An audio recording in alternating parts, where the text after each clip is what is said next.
We are doing what we are doing to restore our people, to restore ourselves, because we are lost. If not for Mazi Nnamdi Kanu, we are lost, heavily lost. I'm telling you honestly. I free. And we saw what happened yesterday. The impostor met absolute silence and no person came out. You understand? Oh my God. Yesterday, nobody was cajoled, nobody was killed. It shows you something.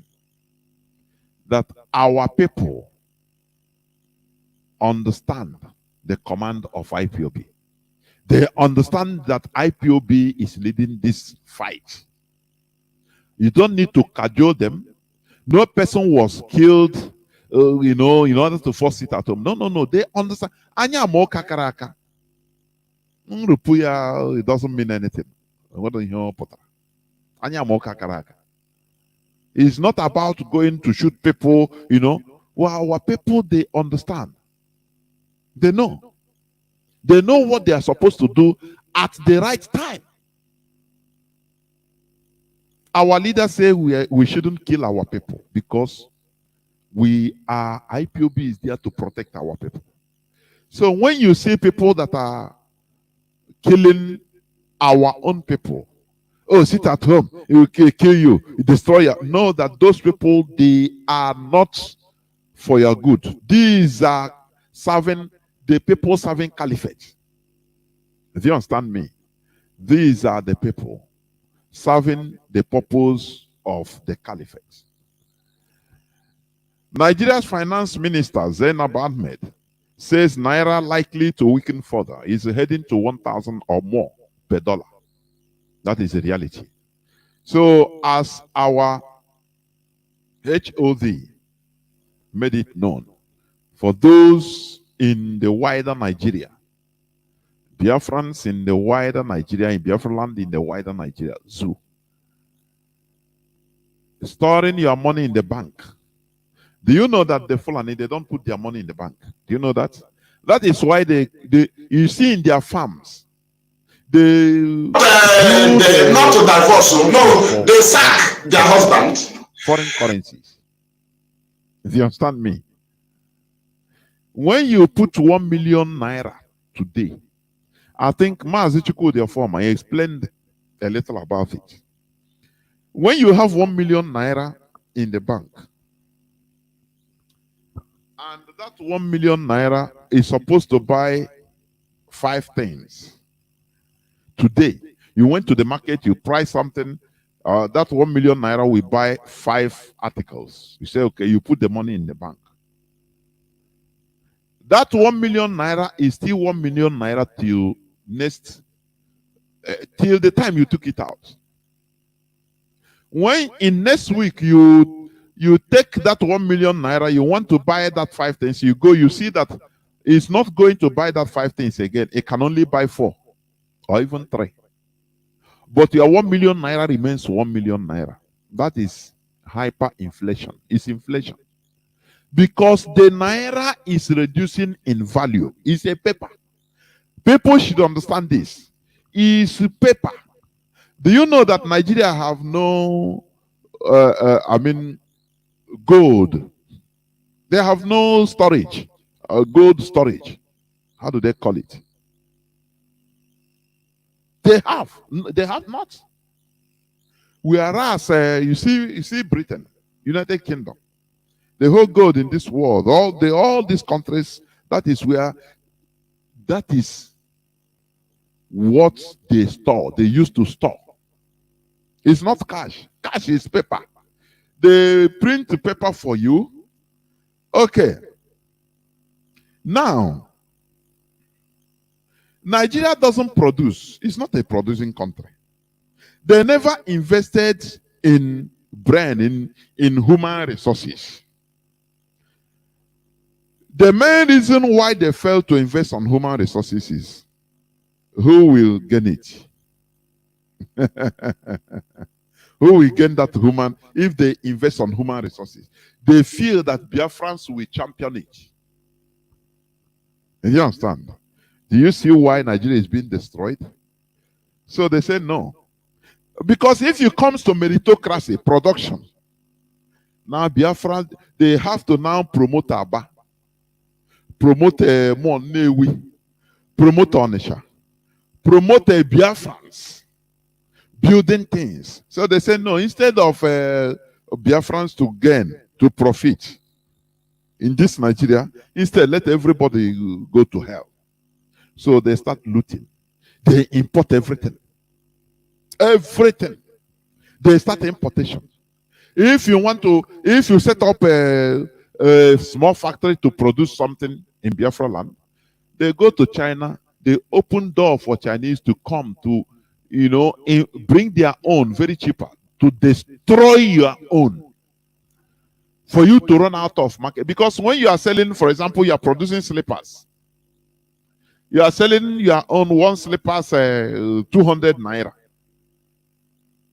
Now, importation from China and other places, the same slippers, they are selling it 100 naira, and you are selling your own 200 naira. If you sell it below 200 naira, you are not making gain. So what do you mean? People will leave your own because people want something cheap. Now they will start buying that one, and you will be forced to close. And when you close with your brain. You close people that should be working under you, earning salary.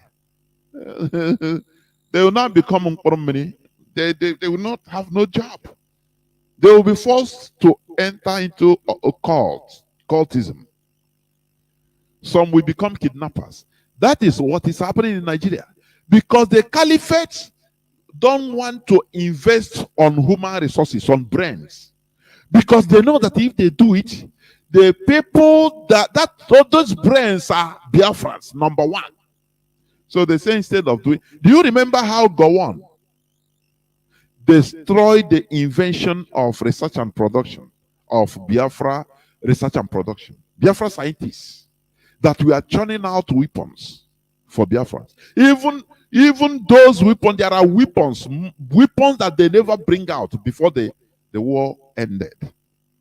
Flying Obunigwe. Do you know that flying Obunigwe is a missile?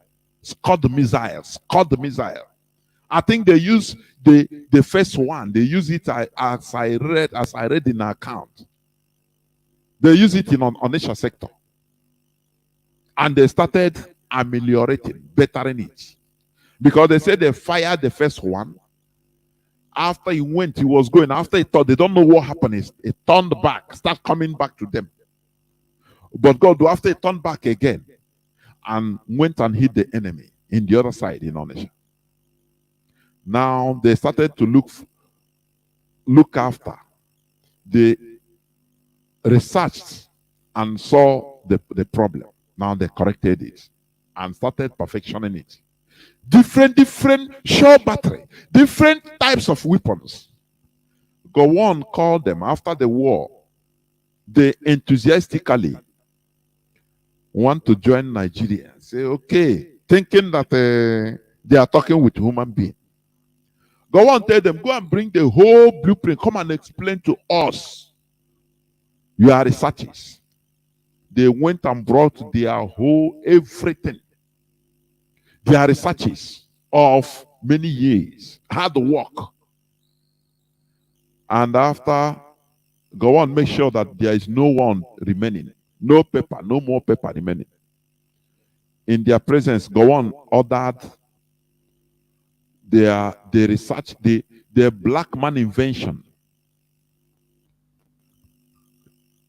to be put fire, to be set on fire. You understand? That is why you see go on. You see go on. I know he's regretting. I used to say this year.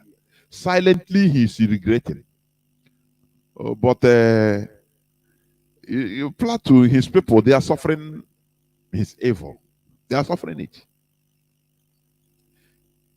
Gowon destroyed the invention of the intelligent black people. Something that had it been, he even imbibed it in Nigeria. Nigeria would have been exporter of different types of war materials today.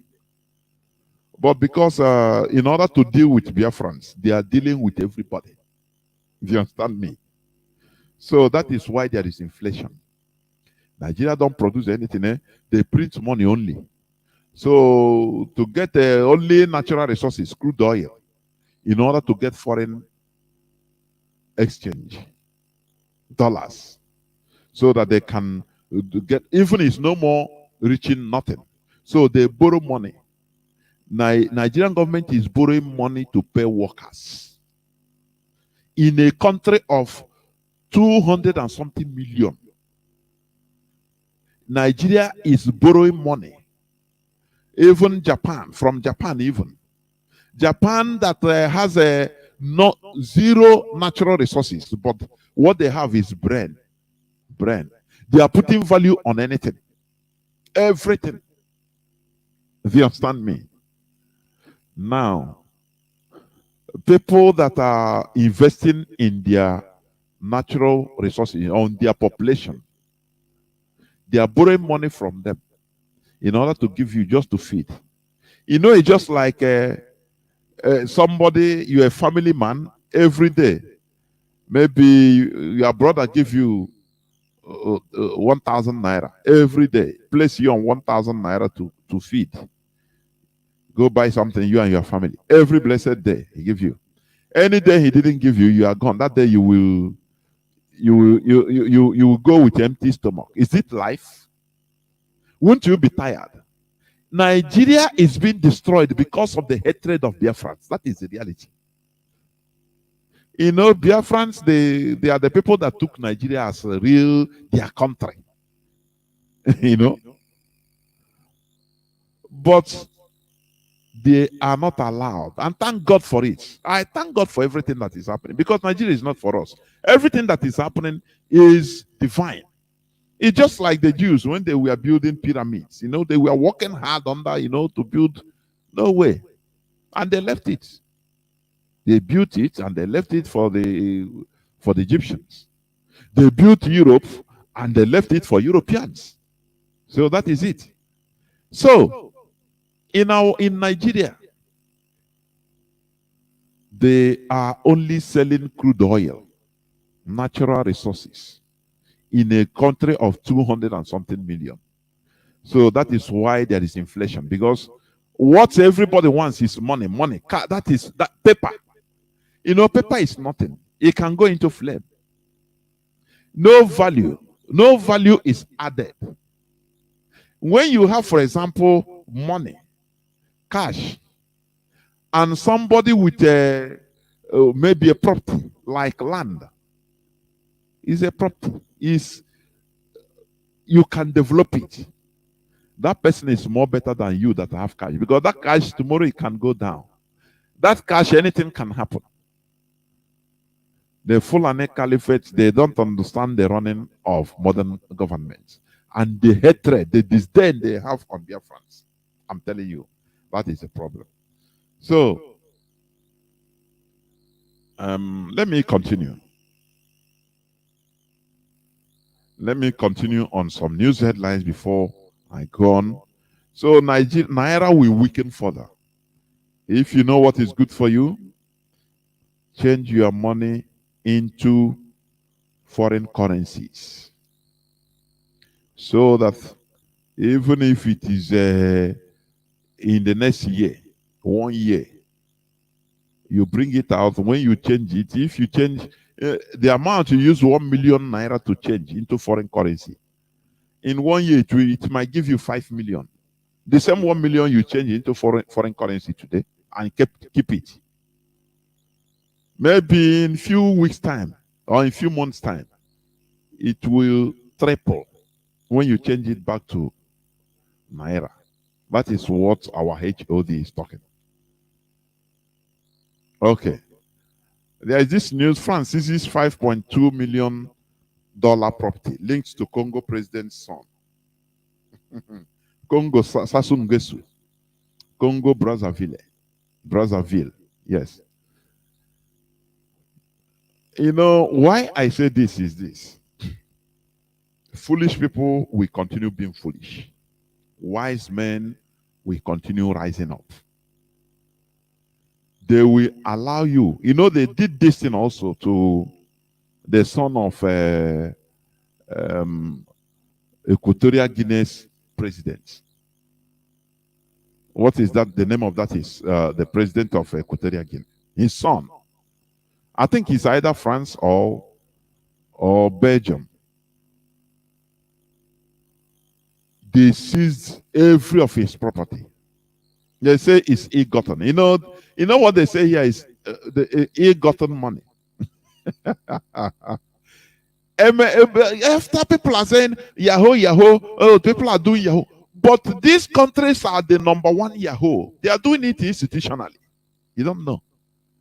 French prosecutors said Friday that they have seized a house in Paris suburb linked to the son of the president of the Republic of Congo in a probe into suspected ill-gotten gains.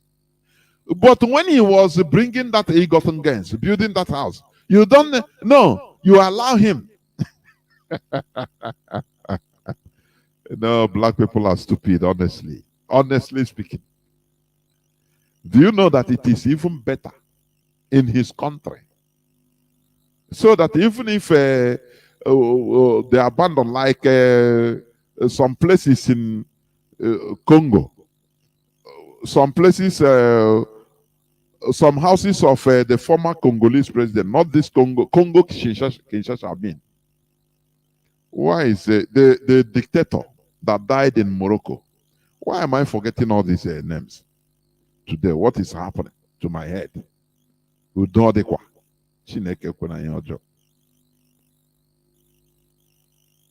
Okay.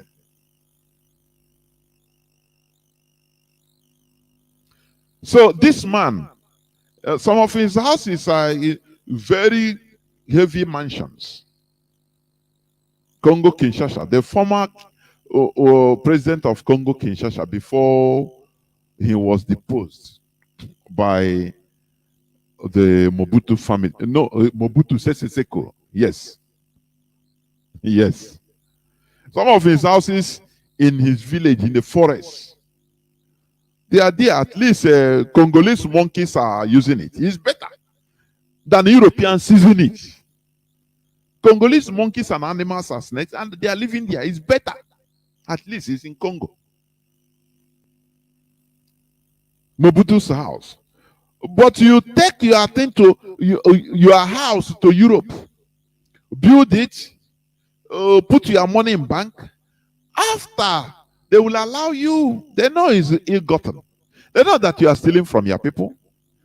After everything, they will come with one law. Oh, is ill-gotten? They seize it. They have seized Mobutu's. Congo. This Sassou Nguesso's son. They seized his property. $5.2 million worth of property. It belongs to France now. Is it not 419? You know, that is why I tell you, in this world, the exploitation is allowed if you can play it well to the advantage of your people. That is it. If you can get away with it, that is it. Now, another news news headline. Okay, let me check.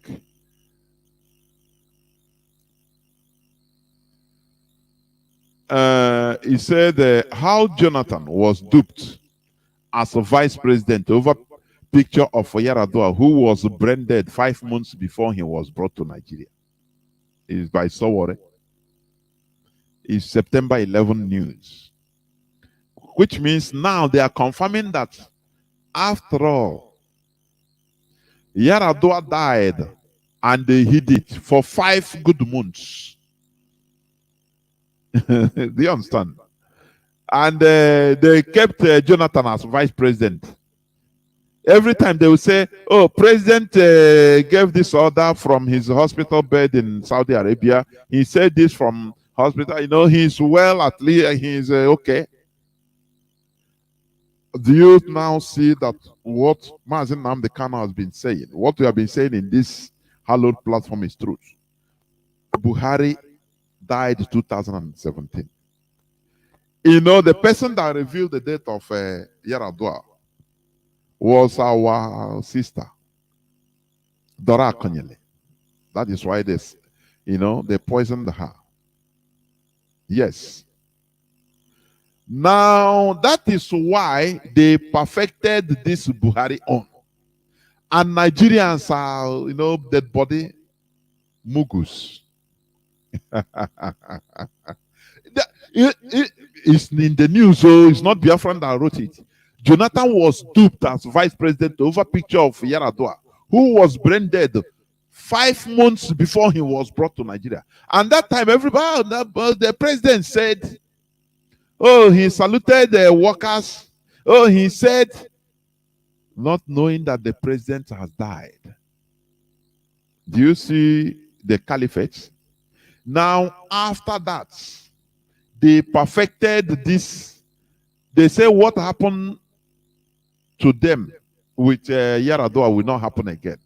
So they perfected this Buhari death. And they use his shadow to be ruling everybody.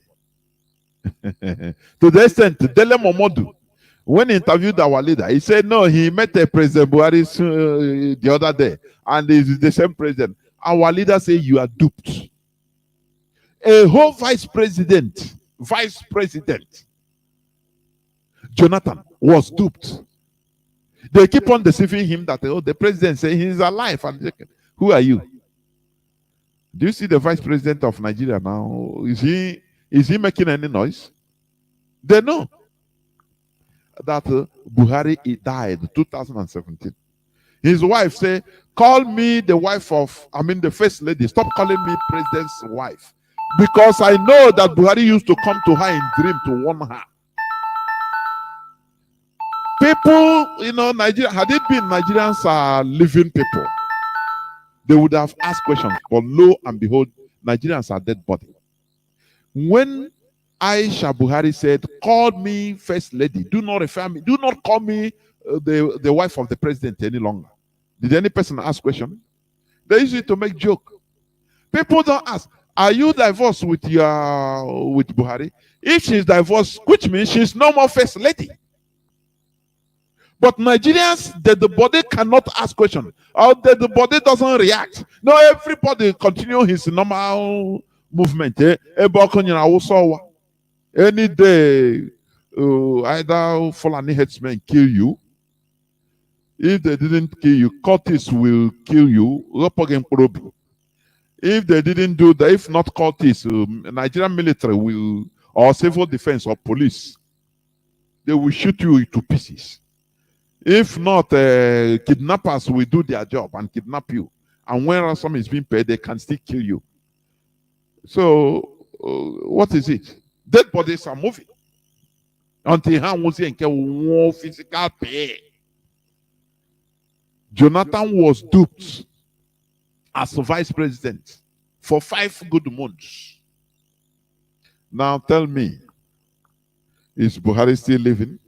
The answer is no. With the whole evidence, facts and figures presented by our leader. No way. We must continue. Nigerian dead bodies. 5 months. Yaradua died 5 months. And Nigeria was on her way. Do you know that if Queen Elizabeth, if it's a Nigerian monarch or Fulani monarch ruling Nigeria direct, by now, they will be bringing, say, no, Queen is he's doing well. He's in Asorok now, even eating. They will zoom Photoshop of where he was eating, maybe 2014, and bring it. Nigerians will they will accept it, you know. But I don't know why Death is the ultimate end of every living. Death. So why are they afraid? Because they don't believe what you believe. They believe that power must remain in their hands. Do you understand? Because their natural resource is power, as they used to say. So Jonathan was duped over Yaradua's death, brain dead for 5 months. Yaradua was brain dead, and Nigerians were being deceived. No, his President Yaradua said, NTA, Channels Television, they will open every statement. And President Yaradua has issued a statement that he congratulated the British ambassador. So, is somebody that has died, though, they are using his name. Think of after what happened that time. Now think of the crime they are committing now. That is why what they are doing, they make sure that it is now or never. You understand? Buhari died 2017. Till 2022, after 5 years, Nigerians are still duped. Yaradua's own was 5 months only. Okay, let me continue. Just one more news. They have turned the so-called freedom fighters or resource control fighters into fighting for 4.5 billion contracts. There is this news that says Tompolo's pipeline contract may cause war in Niger Delta. Rita Lori. But Asari Dokubo was the president of Biafra de facto government. Where is DJ Rezo? Let him call his president, because he's the PA, personal PA, secretary, personal assistant. Why shouldn't he call his president and say, na in Mexico in Biafra? Because all turn is in Biafra no asef. Ono what this serious na Biafra no. Yeah, woku DJ Rezo privately. Oton is privately. Ya kuchojo obiam Chineke sinna onya ka kana Chineke, and you keep it to yourself. So Asari Dokubo, the president of Biafra de facto government, there is now fighting for contracts they give Tompolo. That is how pathetic. I say our people are the lowest of the low in humanity. You can call and disagree with me and tell me your reason. We discuss about it in a civil way. We are the lowest of the low, if not the redemption through Mazi Nnamdi Kanu. That is why when you see all these people now, you're not saying now, are these human beings? This is how foreigner relegated them into fighting to protect their property, giving it to foreigners. They give you pittance. And Fulani, they know how to do. They know how now they fight hungry dogs. They fight they hear 4.5 billion naira. Contract of protecting the pipeline.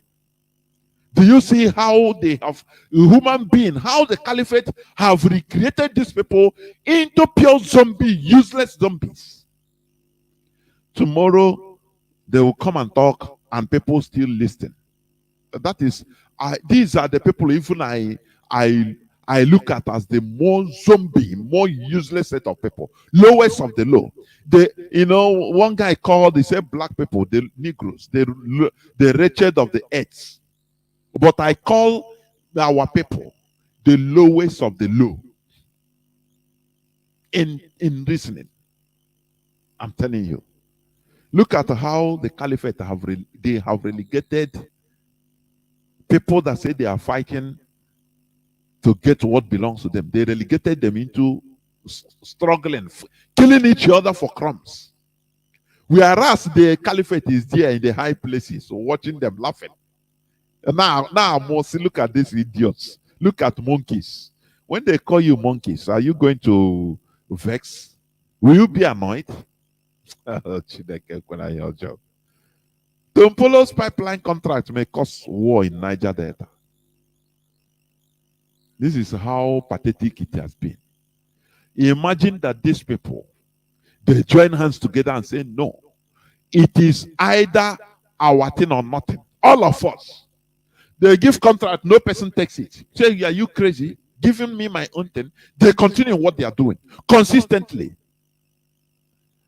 By now, they will be begging them, each and every one of them, with their own land. Say, oh yeah, if like that, let the whole land take 50%. They'll say no. And then they'll continue doing what they are doing. But with greed, allow them the lowest of the low. Now, lastly, Ohaneze begs UK as kidney ailment hits senator. Remember that Senator Ekweremadu is still in jail. That's it. In the British jail. They say his daughter is crying. Release and Ohaneze is still begging. You know, they know them as misery people, misery beggars. They thought that it is Nigeria government where they are sentenced into begging. The other Ohaneze begs. Ohaneze begs Asorok. Ohaneze begs the federal republic. Begs the caliphate. To tamper justice with mercy. Ohaneze begs their trademark is begging. So they are begging UK government. They thought that Indiana money. This is where law and order works. You understand? Ohaneze begs the UK. Now, is no more the senator of the Federal Republic of Nigeria, is he? It is now Ohaneze issue. When he was thrown raw egg in Germany, Ekweremadu, you see Asorok speak. Oh, now they are talking about IPOB is touching the senator of Federal Republic of Nigeria. Where is Asorok now on Ekweremadu? Ndi Igbo no ndi iberibe. Agbono nzuzu. I'm telling you. Agbono nzuzu ko no. Agbono nzuzu. That is why when they pay you either through cash or political position in order to kill your own people and you agree, you know that Agbono nzuzu ko no. Look at Hope Uzodinma, only one person. One person, he knew, he quietly know that no person likes him. That he is there as an usurper. Is it a usurper or an usurper? He usurped office. He didn't merit to be there. But he's there anyway. And people are, everybody is against him. You know that. Instead, they want to fight the whole people. Can you imagine that? Can you imagine that? These are, I call, lowest of the low. Flies that only focus on the order of shit until that thing lead them to their deaths. They don't care. They continue doing it. They don't want the reason. It's just like, sometimes I will browse DJ Reza, browse his comments and the comment section of his platform. 99% are people, Biafrans, insulting him. But he never, he never occurred to him, say, oh boy, this thing I'm doing, really, I'm on the wrong path, honestly. Let me maintain my dignity and stop. What I'm telling you is, it doesn't only necessarily concern only the governors or Igbo political hierarchy. It is something that is ingrained in our blood. Not bad blood, but thank God for Mazi Nnamdi Kanu for removing it from us. Who agreed? I'm telling you. Hope Uzodinma, he knew. He quite literally know. He knows that he is not with the people. That anybody can strike him down. He knows that. Instead of resigning with dignity and say, oh boy, this thing, I can, if I dare, I'm killing my people. Where will I stay? No, I cannot. He continued doing worse and worse. The same thing like Okpa Biasika. Okpa Biasika knew that he's alone, and he's lying. He was lying, but he continued because of to be seen as His Excellency, the administrator of Eastern region. Only today he's dead. He's dead. Where are his children? Where are his siblings? Honestly, their character is disgusting. That's why I call IPOB saints. We are saints. With pride, I say it. We are whiter than white and whiter than snow. We are being redeemed. When you hear born again, or why one? If you are genuine IPOB, genuinely on IPOB, you are reborn again. Otherwise, character from the Igbo naturally is disgusting, honestly. So we must continue. Let me go to the subject of the day. I will continue on what I stopped on the 7th, since 1 week. The center of gravity of the Nigeria problems. I said I will continue it. I will go to the second part. That is the topic of my submission today, the center of gravity of the Nigeria problems. It will not take long anyway. I will be brief so that our people will understand. Because many people, they're complaining that they cannot, when you load everything, there will be law of diminishing return. You enter from one ear, it will go out from the other ear. So you better make it brief. You know that the other day I played the clip of the Nigerian SS officer, the Yoruba man, that shouldn't be seen, shouldn't come out, but he came out because he know that Nigeria agasago, Nigeria tisago. So there is no more sticking to the rules, because had it been under normal circumstance, that type of person shouldn't come out to talk to the press. Never. But he did it because he know that the center can no longer hold. So he talked about the center of gravity of Boko Haram. He mentioned it. People that are sponsors of Boko Haram, not kinetics. Kinetics is about using brutal force in order to solve the problem. Try to kill them. That is only what the caliphate knows. It's a feudal system. Everything is being, seen as bring it down, with force, brutal force. Go and kill them. But you cannot kill an ideology. That is a very good statement by Wole Soyinka. So, as I said, the center of gravity of the Nigeria problem. I will go to the statement of Gideon Oka. Gideon Oka in 1990, for your information, for the newest generation that doesn't know. In 1990, Gideon Oka tried to go directly to the center of gravity of the Nigeria problems. but was unable to do so due to the forces behind the Nigeria creation. Do you understand me? Britain, they learned a bitter lesson. I shouldn't say a bitter lesson, because after all, it's not their country. From India, from the British India. And all of a sudden, India had independence as two countries, Pakistan and India. They were so amazed.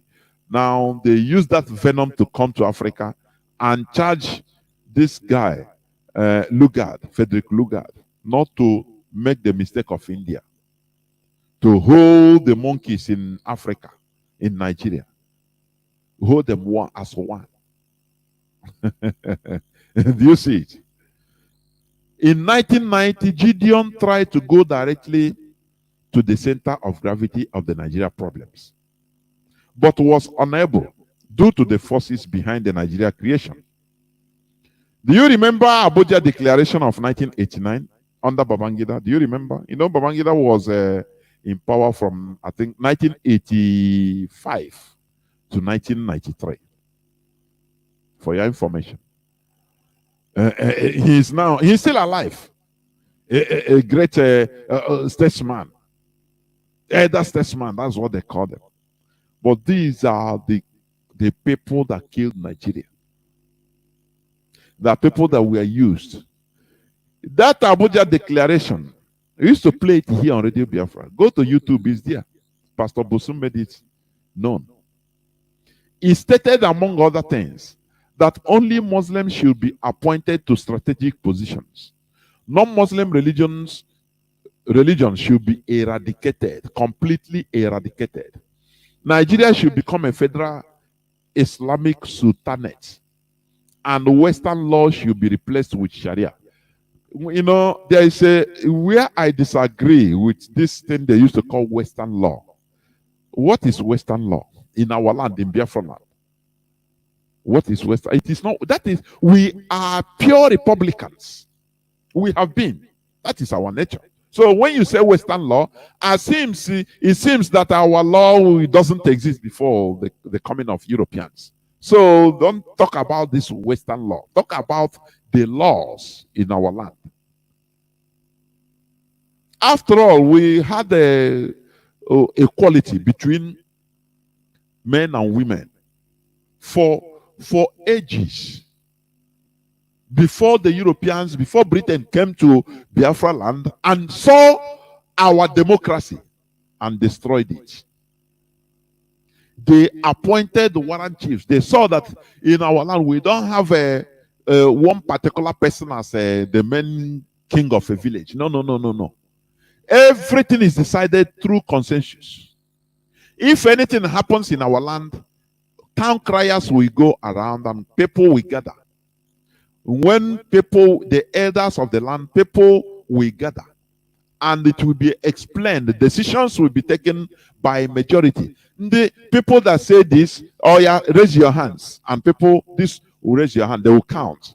Others that say no, or raise your hand, and the majority carries the vote. That is how our land was run. Britain came into our land and saw this, and they were crazy, they were mad. They saw that even our women were given governance positions, and they destroyed it. They said no. They appointed warrant officers their own choice by force. That is the chieftaincy title. The chieftaincy you are hearing today, warrant chief. It's just like the Pharisees and the Republicans in the Bible during the Roman Empire, Roman time, Roman occupation of Israel. These are people appointed by the Romans, by the British. Many of them are criminals. The villagers, no. But by force, they are being protected by the British Army and British police in our land. So they destroy our land, our pure republicanism. Do you understand me? But today it is the same Britain that will be telling us, lecturing us on woman rights. Woman, right of a woman. You know, the world is a funny place. So let me continue. Remember Abuja Declaration of 1989 under Babangida? It stated, among other things, that only Muslims should be appointed to strategic posts. Non-Muslim religion should be eradicated completely. Nigeria should become a federal Islamic sultanate, and the Western law should be replaced with Sharia. Is it not happening in the Sharia not? It noted that Muslims in Africa has been deprived of rights to be governed under Sharia law, and they should strengthen their struggle to reinstate it. Islam adopted a liberating posture, presenting itself as a religion which will liberate countries from their neo-colonial dependencies, and ignoring the fact that it too was a conquering and colonizing force in Africa for a very long time. That is how they deceive some black Americans today. They change to Muslims, thinking that, oh, it's African. Oh, it's using it to fight neo-colonialism. That is like you are entering from frying pan into the fire. You understand? What Islam did in Africa is even worse. You don't know. You don't know. It's Islam is not African. It's not African. It is Arab, and they started their conquering and colonization in Africa for a very long time, from even 650 AD to 1500 AD. Check the time. The advent of Prophet Muhammad. When the Arabs engage in trans-Saharan slave trading of black Africans, up to 7 to 11 million Africans were taken as slaves by the Arabs. You know, that side, many people don't see that. But we expose everything. Because what the Arabs also committed in the name of Islam in Africa, it is disgusting. That is why, you know, I use these two religions, Christianity and Islam. Oh my goodness me, they are horrible. They are horrible. These two religions, they are conquering for conquest, nothing more. The Arabs started their own. Do you know during the time of Prophet Muhammad in the 7th century, because he died, I think, 732 AD. I mean 632 AD. Sorry. But when first they came, before the Islam gained orthodoxy, because it took up to 250 years for Islam to gain orthodoxy in the Middle East. 250 years for people now to take Islam as a real way of life, religion, because people fought it. So when people were fighting Islam and the Muslims, adherents of Muslims, they became refugees. Many of them ran to Africa, to North Africa. Do you know that? Many of them run to Africa for refuge. But all of a sudden, after everything, they turned around after few years, when the people that we are refugees,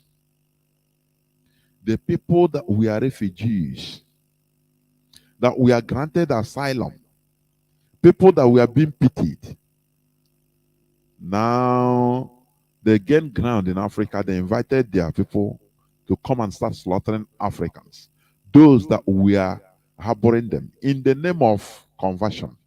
Do you know that? This reminds me of what happened in Lebanon. You know, Lebanon, that's why sometimes being good, sometimes it can lead you into a situation that you cannot understand. You know, during the Aliyah, the Exodus, the war of Israel, independence of Israel, 1947, many already set up Arabs, they call Palestinians, were uprooted. They ran away.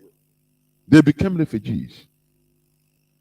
Do you know that many Arab countries didn't welcome them because they saw the future?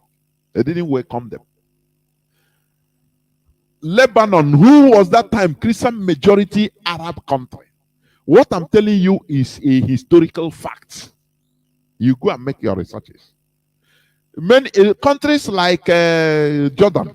After all, Jordan is even a kind of even part of Palestine is part of Jordan, or Jordan part of Palestine even as of that time. They refused them. Saudi Arabia refused the Palestinian Jews. The people that accepted them are Lebanese, who were majority Christians. How were they use Obi Church, accepted these Palestinians that were mostly Muslims. Listen, now these people, they came. They have communities in Lebanon. It became their community, just like their community. From there now, they started burning, breeding. I mean the Palestinians. From there now, they started putting pressure on the Palestinian Christian government, raising something that Lebanon didn't have before, raising religious tensions. Now started causing religious divisions. That is where Hezbollah was formed. You understand? And you know, I hope you know that Lebanon fought a civil war. You know, Lebanon fought a civil war. That is the start of Lebanese problems till date, because of their good mind, acceptance of Palestinian refugees till today. Do you understand that? While others, their Muslim brothers, refused them. The Christian Lebanese, today, they accepted them. Today, Lebanon, now they have taken Lebanon to be Muslim majority. They put to Nasrallah, who is the leader of Hezbollah, is there. Do you see it? Hezbollah, that is in Arab, it is called the party of God. Everything God, the party of God, Hezb, Allah. So, what am I trying to say? Islam adopted a liberating posture, presenting itself as a religion which will liberate countries from their neo-colonial dependencies and ignorance, and ignoring the fact that it too was a conquering and colonizing force in Africa for a very long time.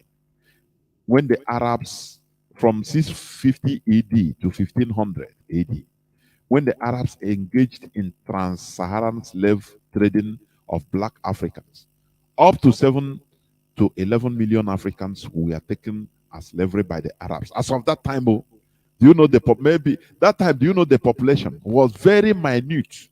But look at, but you know, in history, when we talk about, we talk only about European Atlantic slavery. No, we have to go back. Yes, because Arabs they committed. They you know, their own is that, you know, they are Janjaweeds. Their own is that they slaughter communities and take over their lands. That's it. No pity. That is why you see today countries in the North Africa like Tunisia, even Egypt, many North African countries today, they now become Arab countries, white Arabs, which was not like that. And they are doing the same gradually in Mauritania. Do you know that? Mauritania has a population of more than 75 to 80% of black people. But they are being ruled by white Arabs. Today, I'm talking to you today.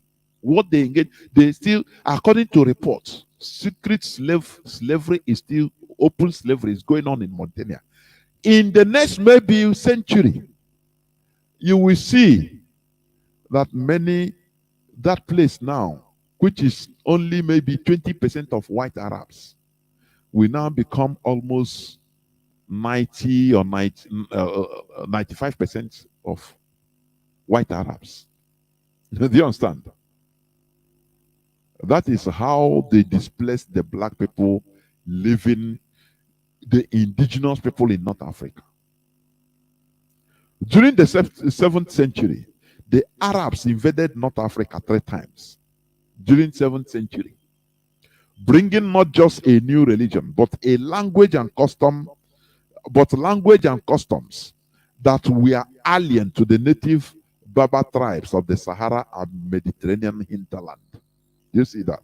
Okay, let me go to Gideon Oka's the reason why he tried to depose, to take over the government of Babangida. The statement, our leader have said it here. on this hallowed platform. But let me remind us. Gideon Oka's speech of April 1990.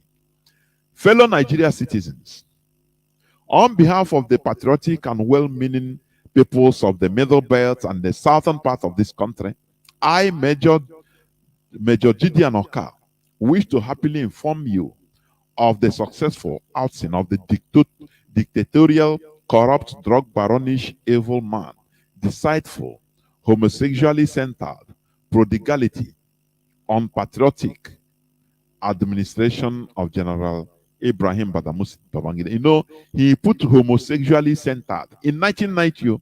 Today, when we tell you that our so-called Igbo political elites are being screwed, let me use that word so that you understand it. These are the people, the pioneers of Babangida. They put it so that they will make sure to violate you as a politician. Before they put you, they put you in your political position as a Igbo politician. They will make sure they will violate them. All these people you see, even sometimes you see Fanikayo, the way he attacked one of the politicians. I think, what is that his name? You see, he said anytime he smoked weed, and after being screwed, because they know that is how all of them are doing. And they didn't, mostly Igbo politicians. You understand? If you see Hope Uzodinma, it's a garbage in the presence of all these Fulani politicians. Because if anytime you go to their place, they used to useless them. In their privacy, they useless them. They are nothing. Ana machahora, idina chaha, ana machahora, mehe akaja. We must continue. We have equally commenced their trials for unabated corruption, mismanagement of national economy. The mothers of Delegiwa, Major General Mamamvasa, with other officers, as there was no attempted coup, but mere intentions that were yet to materialize and other human rights violations. The National Guard, already in its formative stage, is disbanded with immediate effect. That is the National Guard formed by Babangida under his direct control. Okay, we wish to emphasize that this is not just another coup, listen, but a well-conceived, planned, and executed revolution for the marginalized, oppressed, and enslaved peoples of the Middle Belt and the South, with a view to freeing ourselves and children yet unborn from eternal slavery and colonization by a clique of this country. He didn't succeed, which means we are under colonization, the Middle Belt and the South, whether you like it or not. Whether you call yourself a PhD holder, whether you're a senator, we are under colonization, slavery. That is the reality. Gideon Oka wanted to disband this, but lo and behold, he couldn't. He couldn't. Okay.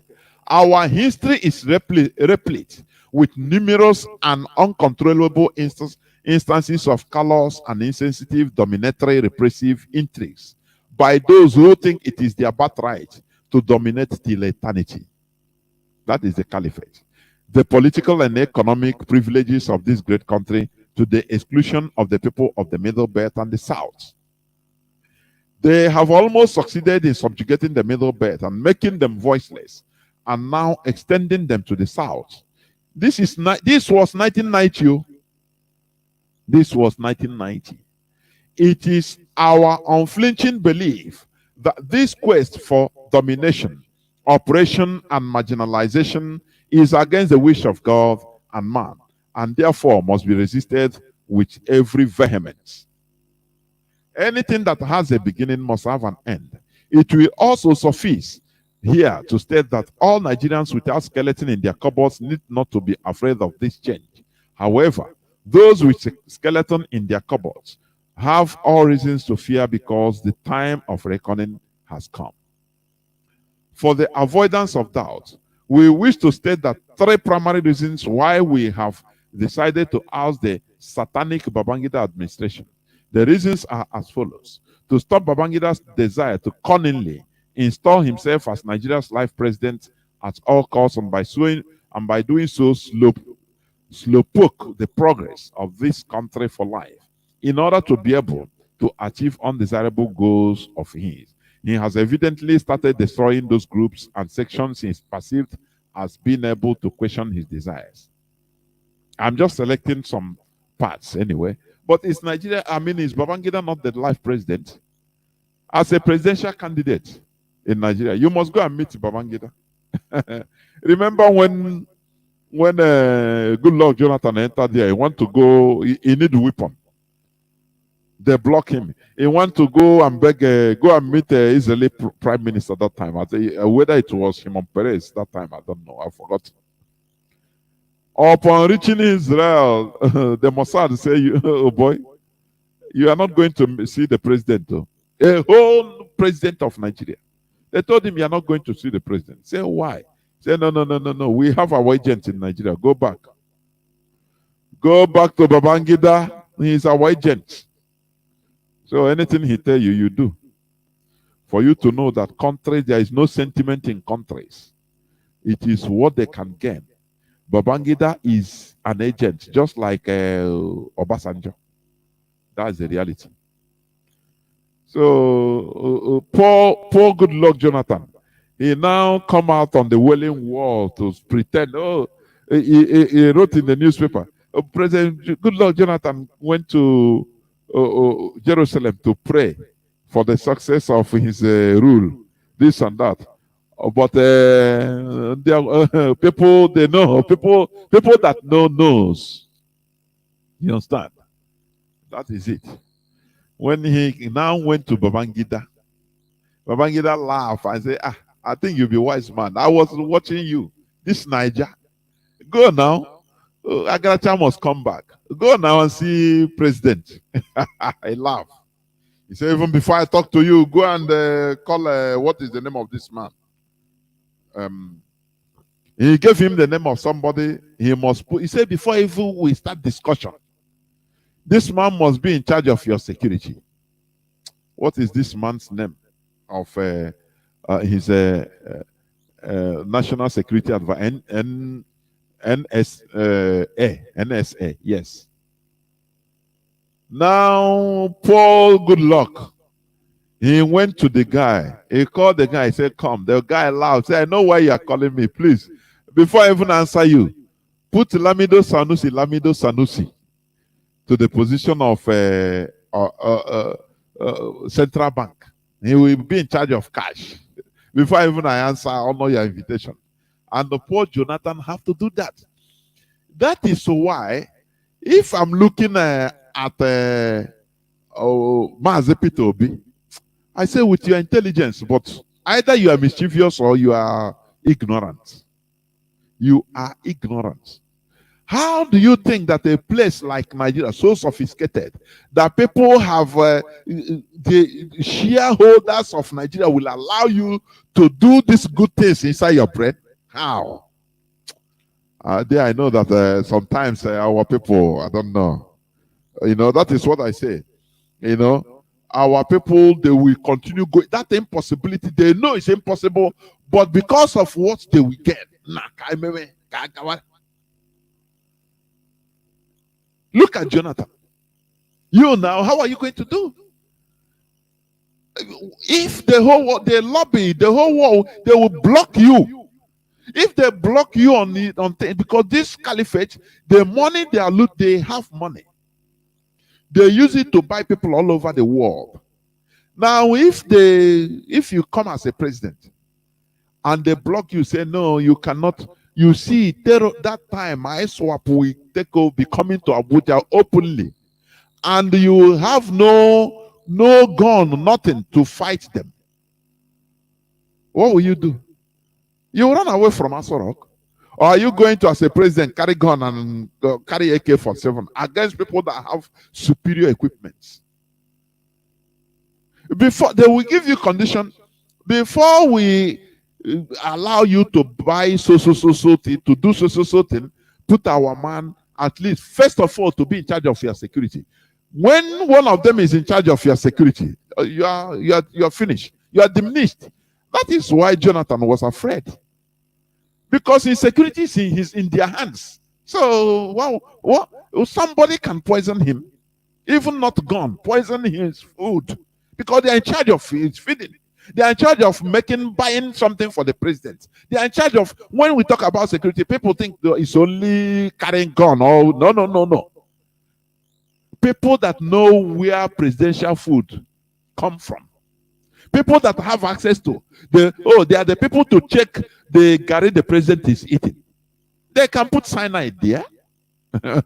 You understand? And the president, because the president cannot come out and say, let me go to market and buy goods. No. It's impossible. Everything is done for him. So there are protocol officers that are in charge of his security. All these little things. People that, buy his toothbrush. They can kill you through your toothbrush. Direct, they put something there and you brush your teeth and you develop cancer. Direct. There are many ways. So when I see people like Peter Obi coming to disgrace his good brain, his very intelligence on Nigeria politics, I pity him, honestly. Because there's nothing he can do. He has no power. Oh, president, okay. Nigeria is handed over to the Fulani Caliphate, to the Sokoto Caliphate. That is the reality. And Britain is helping them to maintain it, so that to undo Biafrans, everybody will continue being in quagmire, so that Britain will continue stealing. If you don't get it today. Gideon Oka tried to undo this, but it is above his capacity. You understand me? Okay. The destruction of the people of Plateau State. This was 1990, especially the Langtang people, as a balancing force in the body politics of this country. The buying of the press by the generous monetary favors and the usage of State Security Service, SSS, as a tool of terror. Till today, it has mutated into DSSS. Okay. The cowing of the university teaching and non-teaching staff by an intended massive purge, using the $150 million loan as the necessitating factor. Is it today they started destroying education? Abuja Declaration. Remember, they want to make sure they destroy Western education and replace it with Sharia. Is it not what is playing today? Is it not? Okay. Deliberately withholding funds to the armed forces to make them ineffective, and also crowning his diabolical scheme through the intended retrenchment of more than half of the members of the armed forces. Another major is, I'm reading Gideon Oka's 1990 speech after the coup. That day I could remember. I jump up because we had, what was running is that, oh, Nigeria has been divided. Literally, that time we are small. Oh, Nigeria, have been divided. Everybody was jumping up. All of a sudden, they say it was the coup had been aborted. Another major reason for the change is the need to stop intrigues, domination, and internal colonization of the Nigerian state by the so-called chosen few. Who is he calling chosen few? The Caliphate, the Sokoto Caliphate. This, in our view, has been and is still responsible for 90% of the problems of Nigerians. This indeed has been the major clog in our wheel of progress. The clique has an unabated penchant for domination and unrivaled fostering of mediocrity and outright detest for accountability. All put together has been our undoing as a nation, or contraption. This will never remain our our threat, if not checked immediately. It is strongly believed that without the intrigues perpetrated by this clique and misrule, Nigeria will have in all ways achieved development virtues comparable to those in Korea, Taiwan, Brazil, India, and even Japan. Who say who tell you that? Nigeria has a creator for a purpose. That is what they don't understand. But this man tried, Gideon Oka. I'm telling you honestly, he tried. Evidence, therefore, this cancerous dominance has a factor constituted by a major and unpardonable clog in the wheel of progress of the Nigeria state. It is suffice to mention a few distasteful intrigues engineered by this group of Nigerians in the recent past. These are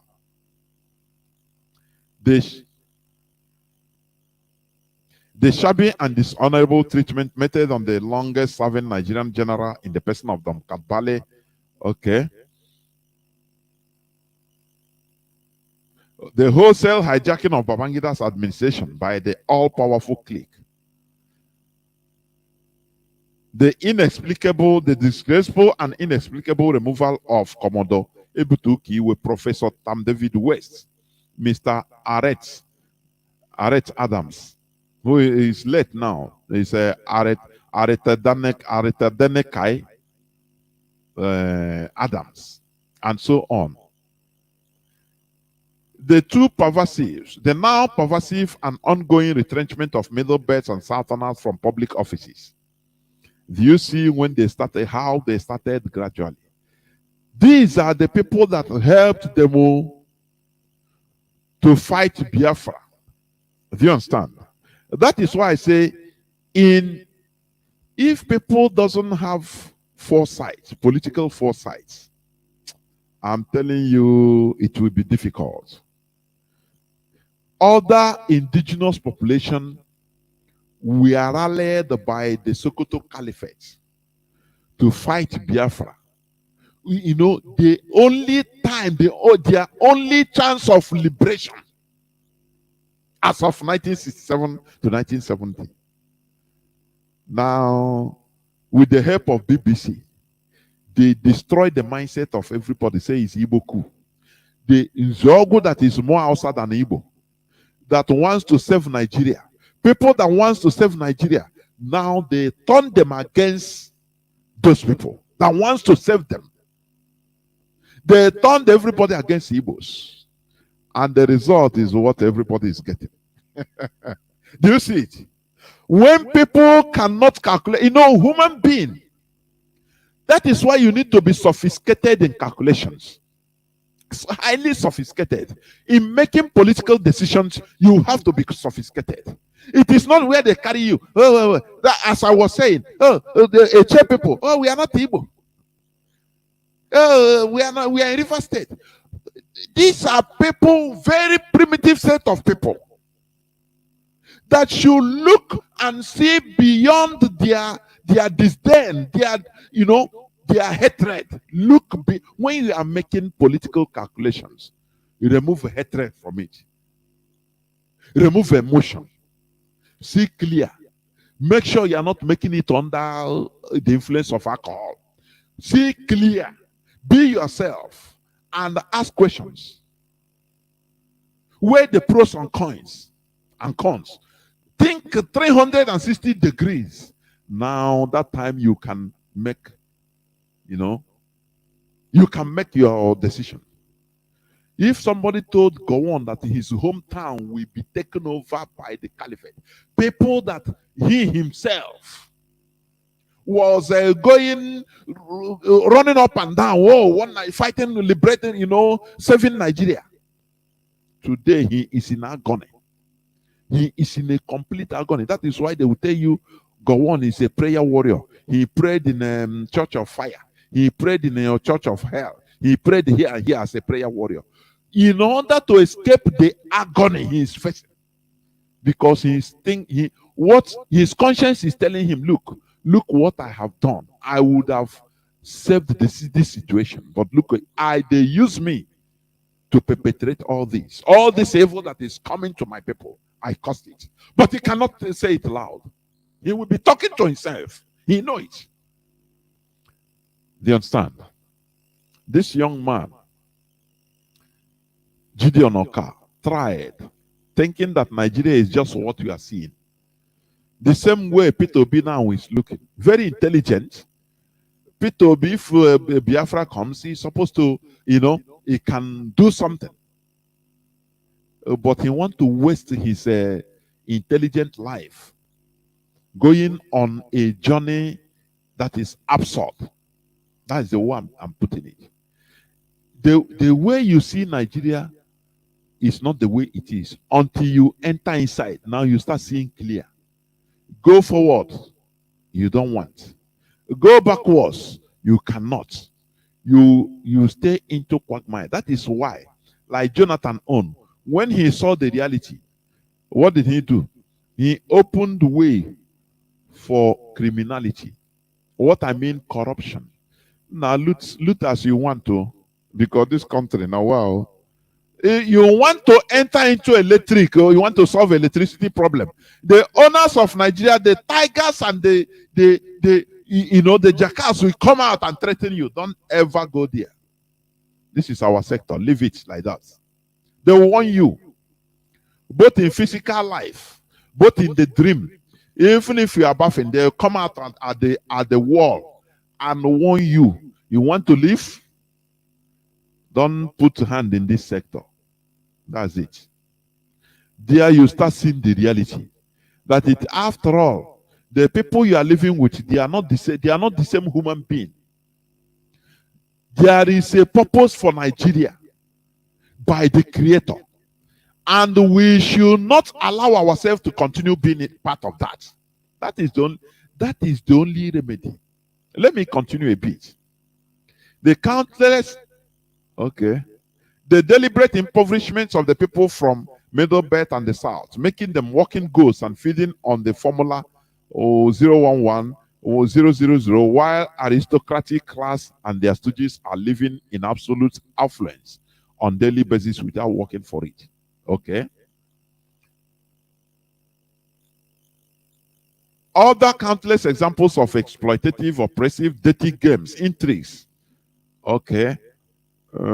Anytime he's talking about Middle Belt and southern part of this country. For you, he tells you, he speaks volumes. The third reason for the change is the need to lay a strong egalitarian foundation for the real democratic takeoff of the Nigeria state or states as the circumstances may indicate. There should not be, in Nigeria, any person that is telling you I'll put egalitarian equality, this and that is rubbish. Now, can you start by the lies that were perpetrated in Nigeria? Harold Smith testified openly for it. Are you going to change the 1956 or 1959 census by the British, which they manipulated, that the North is more populous than the South? Are you going to go back there to start it? Remember, I'm talking about the center of gravity of the Nigeria problems. There is no way you can do anything. Do you understand? Because bringing equality,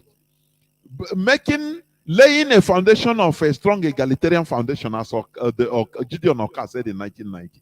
Later, the question is, are you going to now go back and annul the census, 1959 census, and tell the whole world now that, oh, that census was fraudulent?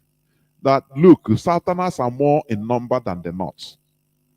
Now, which means it will be war everywhere. So how are you going to, how do you want to get, in a drum of red oil? Now you want to put your hand inside and look for a white handkerchief, immaculate white handkerchief. Are you not a joker? You're a joke. Because that red oil contaminates everything. Nigeria itself is the problem of itself. To solve Nigeria's problem, Nigeria must be destroyed. Nigeria must be balkanized. Yeah. Otherwise, Nigeria is just a lie. It's an illusion. Look at how the caliphate have been using Nigeria. Facing everybody with Nigeria. Oh, save Nigeria. Nigeria unity. Go on, Wambo. Go on, tried. He is saving Nigeria. But today, what is happening? That is why I say it's an illusion. When Britain was giving flag independence to the so-called Nigerians, people like Awolowo was not there. Azikiwe was not there. Britain secretly conducted a mock battle and gave the scepter to the caliphate, Sokoto Caliphate you are seeing today. Do you understand? And they understood. They gave the flag to the Sokoto Caliphate. Azikiwe was not there. Why didn't they, protest and say, why are we not here? They are the people that fought for the independence of Nigeria. Everything, the problem of Nigeria is Nigeria. That is the reality. So, let me go a bit further. The third reason for the change is the need for okay, got it. In the light of all above, all of the above, and in recognition of the negativeness of the aforementioned aristocratic factors, the overall progress of the Nigerian state, a temporary decision to exercise the following states. To excise the following states, namely Sokoto, Borno, Katsina, Kanu, and Bauchi states from the Federal Republic of Nigeria, comes into effect immediately until the following conditions are met. Do you see? He removed immediately. So that is where everybody was joyful that Nigeria had been divided. He removed Sokoto, Borno, Katsina, Kanu, and Bauchi from the Federal Republic of Nigeria. Because these are the caliphates. Do you understand? He said until the following conditions are met. Although how imperfect he is, but that was the right, it was a good step. But later did he know, because he's naive, that Nigeria is in the hands of the creator, Britain. The conditions to be met to necessitate the reabsorption of the aforementioned states are as follows. To install the rightful heir to the Sultanate. Because Babangida removed the Sultan, Al-Haji Masido, who is the people's choice. Okay. Okay. But let me tell you, Abacha removed the one installed by Babangida and put back the Masido. Does it solve anything? It's a question. This is being naive. Does it solve anything? The caliphate, they are there. If Nigeria should be a country, should be one country, the Sokoto Caliphate should be dissolved. Do you understand me? Of which you cannot even talk about it. You can never discuss about it. So what is the need of Nigeria? It's of no need. You understand? During Obasanjo's regime, okay, the person being installed, the Sultan being installed by Babangida was removed by Abacha and installed the Mohammed Masido, who was the rightful person. The rightful person, when you study the man, they are the people that they say come from Ottoman Danfodio, the conqueror. But during Obasanjo's regime, that man died with his son in a plane crash from Abuja to Sokoto. They thought that killing the Sadona of Sokoto will, in a subtle way. When they tell you that, oh, Igbo, Kaduna and Zogo killed the Sadona of Sokoto, they don't tell you that Obasanjo also killed Alhaji Masido, a Sultan of Sokoto, in 2006, with his son in a plane crash. Do you know that? If not on Radio Biafra. But all those ones went, is a diplomacy. Imagine that it's an Igbo man as the president, and that thing happened. The Sultan of Sokoto died, and his son dies, that's supposed to take over the crown, dies in, they die in a plane crash. Imagine what will happen to Igbo people in the north. But he went quite, there are some things you don't know because of ignorance, lack of research. People perish because of lack of knowledge. Obasanjo quietly killed them. But all hell did not break loose. They didn't target Yoruba people, no. It's quietly done diplomatically. And another person, Saad Abubakar, who is still till today, took over. Saad Abubakar, he took over. They removed that one. Maybe they say, oh no, if you don't kill him, he's ethnic bigot. But what about the other? They are all the same thing. Do you understand? Okay. Now let me continue. By the same token, all citizens of the 5 states already mentioned are temporarily suspended from all public and private offices in Middle Belt and southern parts of this country until the mentioned conditions above are met. The states I mentioned below, above. Sokoto State, Kaduna, Borno, Katsina, Kanu, and Bauchi. Sokoto, Borno, Katsina, Kanu, and Bauchi states. Because he saw them as the caliphate. He told the indigenes of those states to go back to their states. Oh God, I could remember that time. The type of jumping. Everybody say Nigeria have been finally disintegrated. This exercise will not be complete without purging corrupt public officials and recovering their ill-gotten wealth. Okay? All these are the same thing. All these are the same thing. So what am I trying to say? Because I will soon open my lines. When you go to these people, when they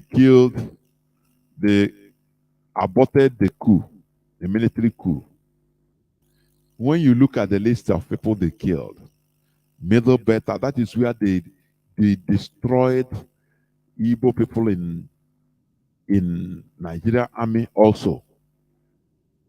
Killed Middle Belters and some Yorubas. If I mention their names, those that were executed, some of them, do you understand? Some of them. They follow, okay.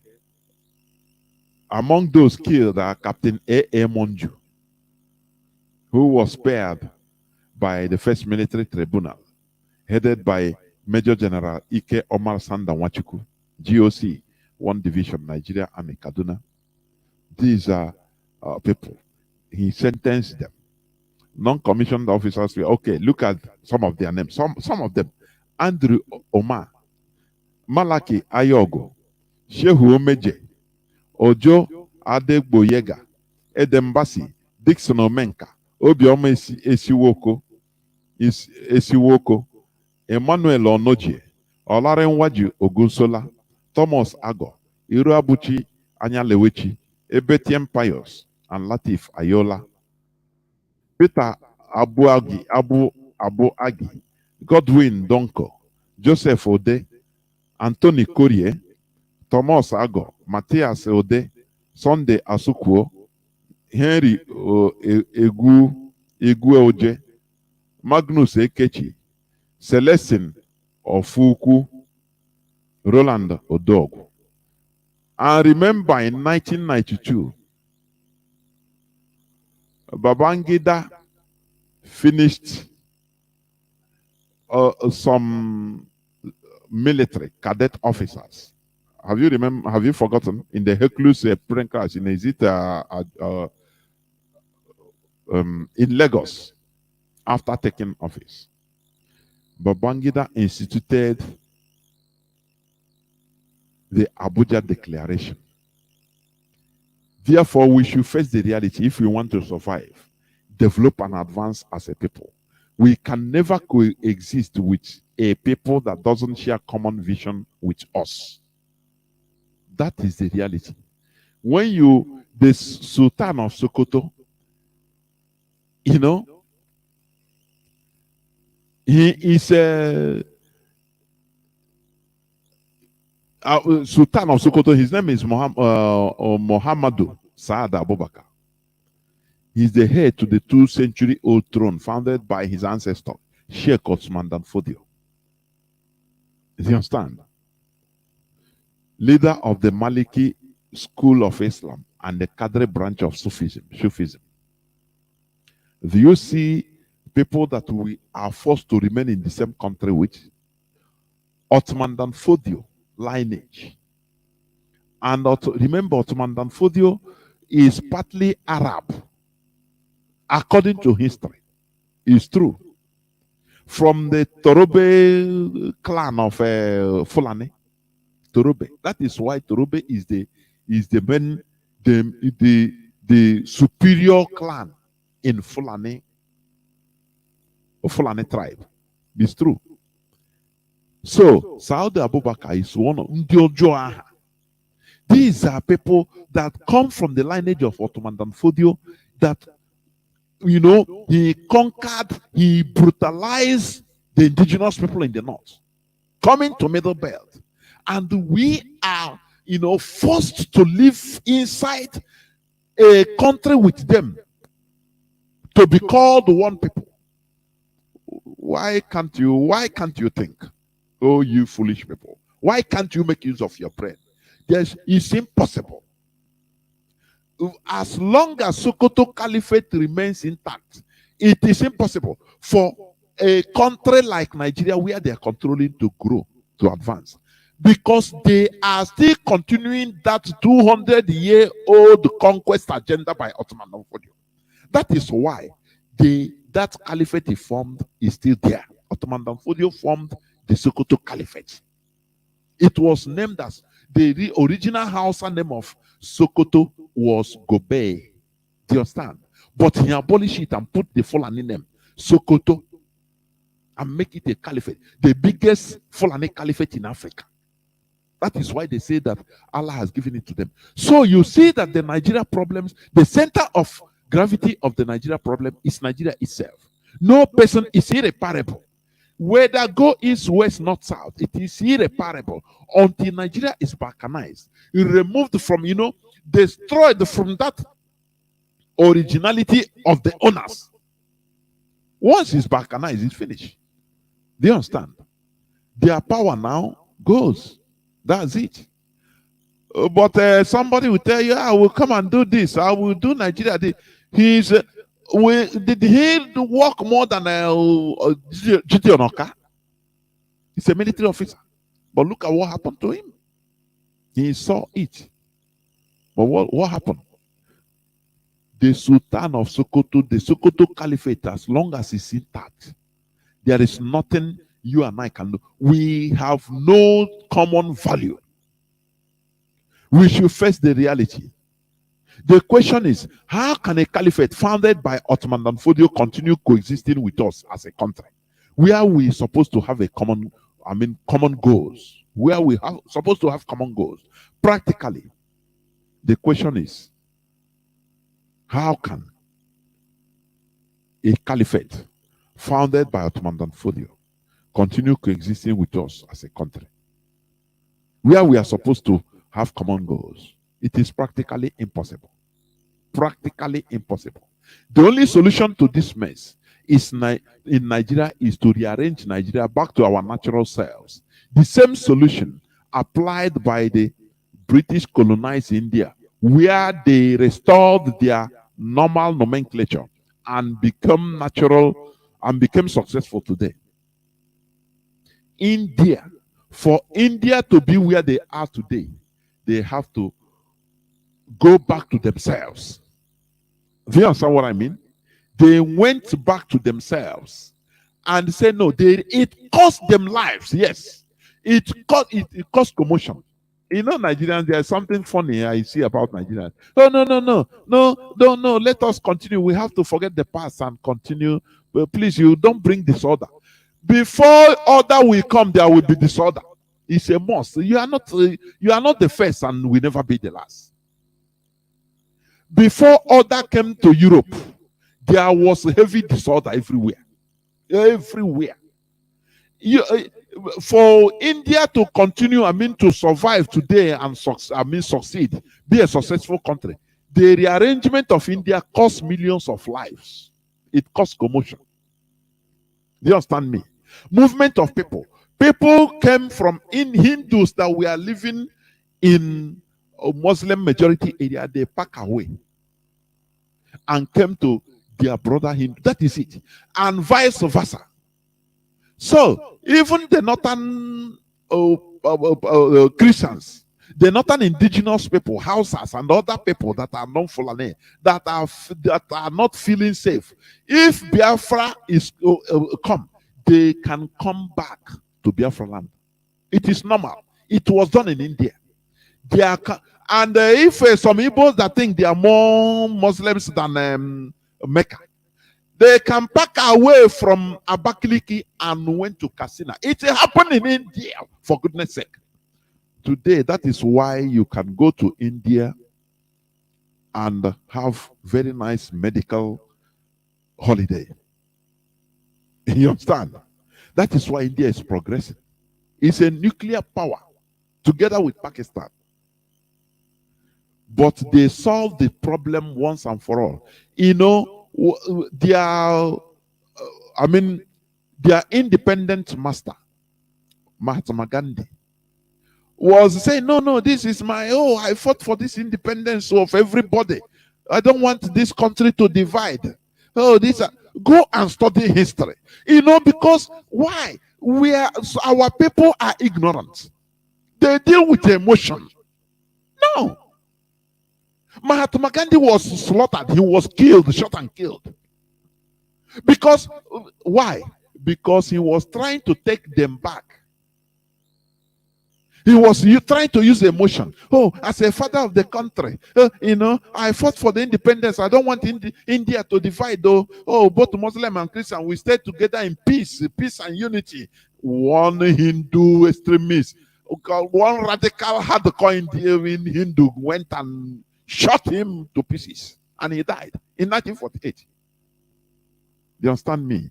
That is why, I say our people are not politically radical. What in here the emotional, to talk emotionally. But radicalism, radical people don't even talk. They do the doing. During the time of Azikiwe, when they were telling him, look, this Nigeria you are fighting, this and that, it cannot serve us good. One Igbo radical should have killed that man. The same way they removed Mahatma Gandhi. And all these things we wouldn't have been suffering today. And said to your tent, oh Israel, we will not stay with these people. You understand me? But when you say it, you will see some people there are some people now that are, on our hand, they will be shaking. Why is this man? Why is Mazi Jonathan talking this? To kill Azikiwe. That time. No. When Mazi Nnamdi Kanu was calling for guns and bullets in World Igbo Congress, what happened? Is it not the same emotion? What is happening today? Kamjono. What is happening today? When somebody is talking real facts to face the reality without emotion, you see Igbo people, you see Biafrans with emotion. You say kill. Don't kill. Why should you say that?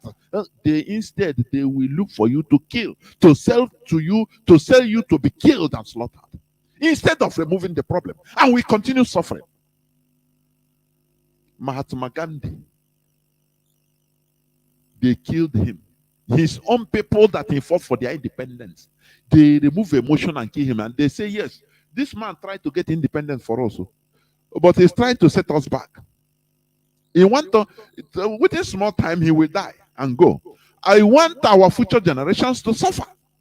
He wants us to start having problems with Pakistanis our Muslim brothers, instead of them to be separate country and we be all of develop in your own way, we develop in our own way. He is still going that ancient, old-fashioned British style. Oh, it's me, the master. I mean, the father of everybody.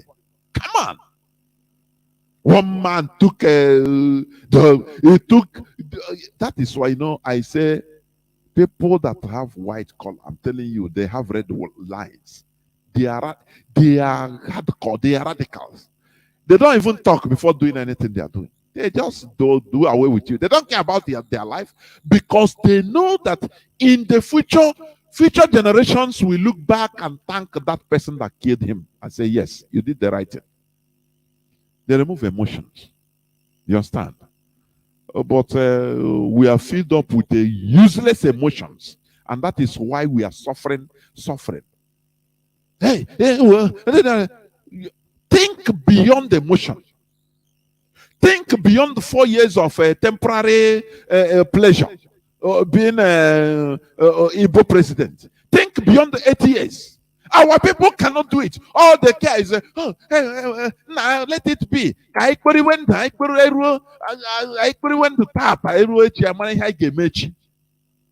Very nasty, unhuman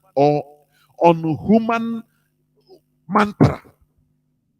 Human beings supposed to think about the future. The white people, they are planning how, even in the next 200 years, how it will be. So they are trying to say, do you think, is any person alive today going to see 200 years coming?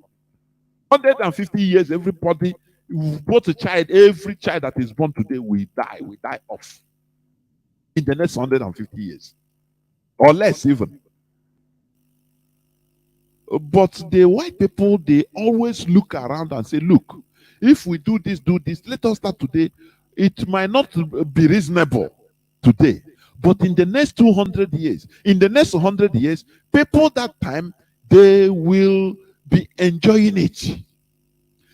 They don't talk with emotion. They don't think with emotion. It is unlike black people, unlike Biafrans. They think with emotion. Now, yesterday, oh, he was the person that did this and he was doing good before for us in Biafra struggle. Leave him now. That is why, rubbish is always going on. Because they always think of yesterday. They stay on yesterday. How good work the person do, but today he is messing up everything. You say, no, remember, yesterday he was the person that contributed for this yesterday. So, but today he is no more on alignment. That is how they removed Mahatma Gandhi from the scene in 1948. Do you understand? If it's in our land, emotion, they will use emotion and scatter everywhere. Let us be political in nature. Let us come out from being a Brunzuzu. I'm telling you. We are playing too much emotional. Here, I don't care about emotion. We tell ourselves the truth. Let it be how it, hit the hammer. Because we are dying, perishing with emotion. We are perishing. You understand? So, I will stop here. But remember, the topic of my submission continues. The center of gravity of Nigeria problems is Nigeria itself. Destroy Nigeria, let the nations be. Some people think that once they are saying, oh, what if do you think that when you when Biafra come, everything will be okay? You will kill yourself. I don't know. We don't even hear all those things again too much. We don't say that, look, automatically when Biafra come, everything will be rosy. No. It has never been. There must be ricochets. I say, in the case of India, when they reshuffled themselves in 1947, it took them more than 10 years. It took them decades to get above and stand. That is how it's supposed to be. A woman cannot born a baby, born a child and be healthy immediately and rise up from the bed and say, okay, I'm okay. No. It goes through a process. Our leader said, if Biafra comes, that Biafra is going to be built for 75 years, day and night. Do you think that many of us will see 75 years coming? The answer is no.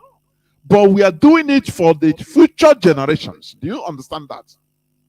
For the future generations. That is why it's a selfless service.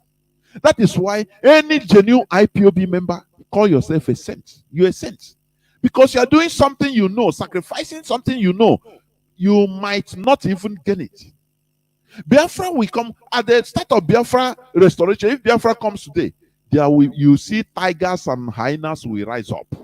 That is for sure.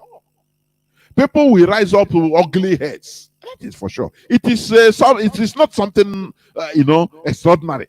It happens everywhere. Everywhere there is revolution, it happens. You don't finish revolution and things will go into place one day. No. There must be shakings everywhere, because all the shakings will happen so that chaos will fall, so that the taproot will remain. Now it will become the bedrock for the society to be built on, and work will commence.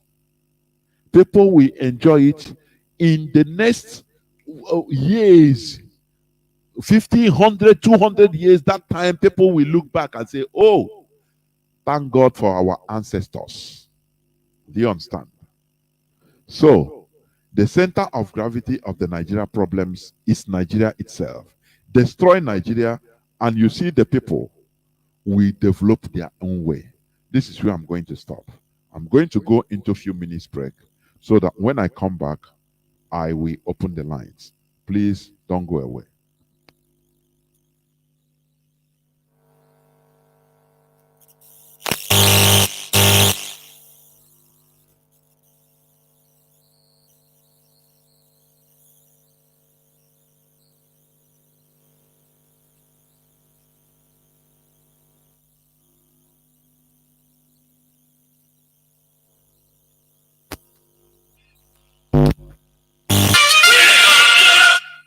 Biafra, worldwide phone call campaign alert continues.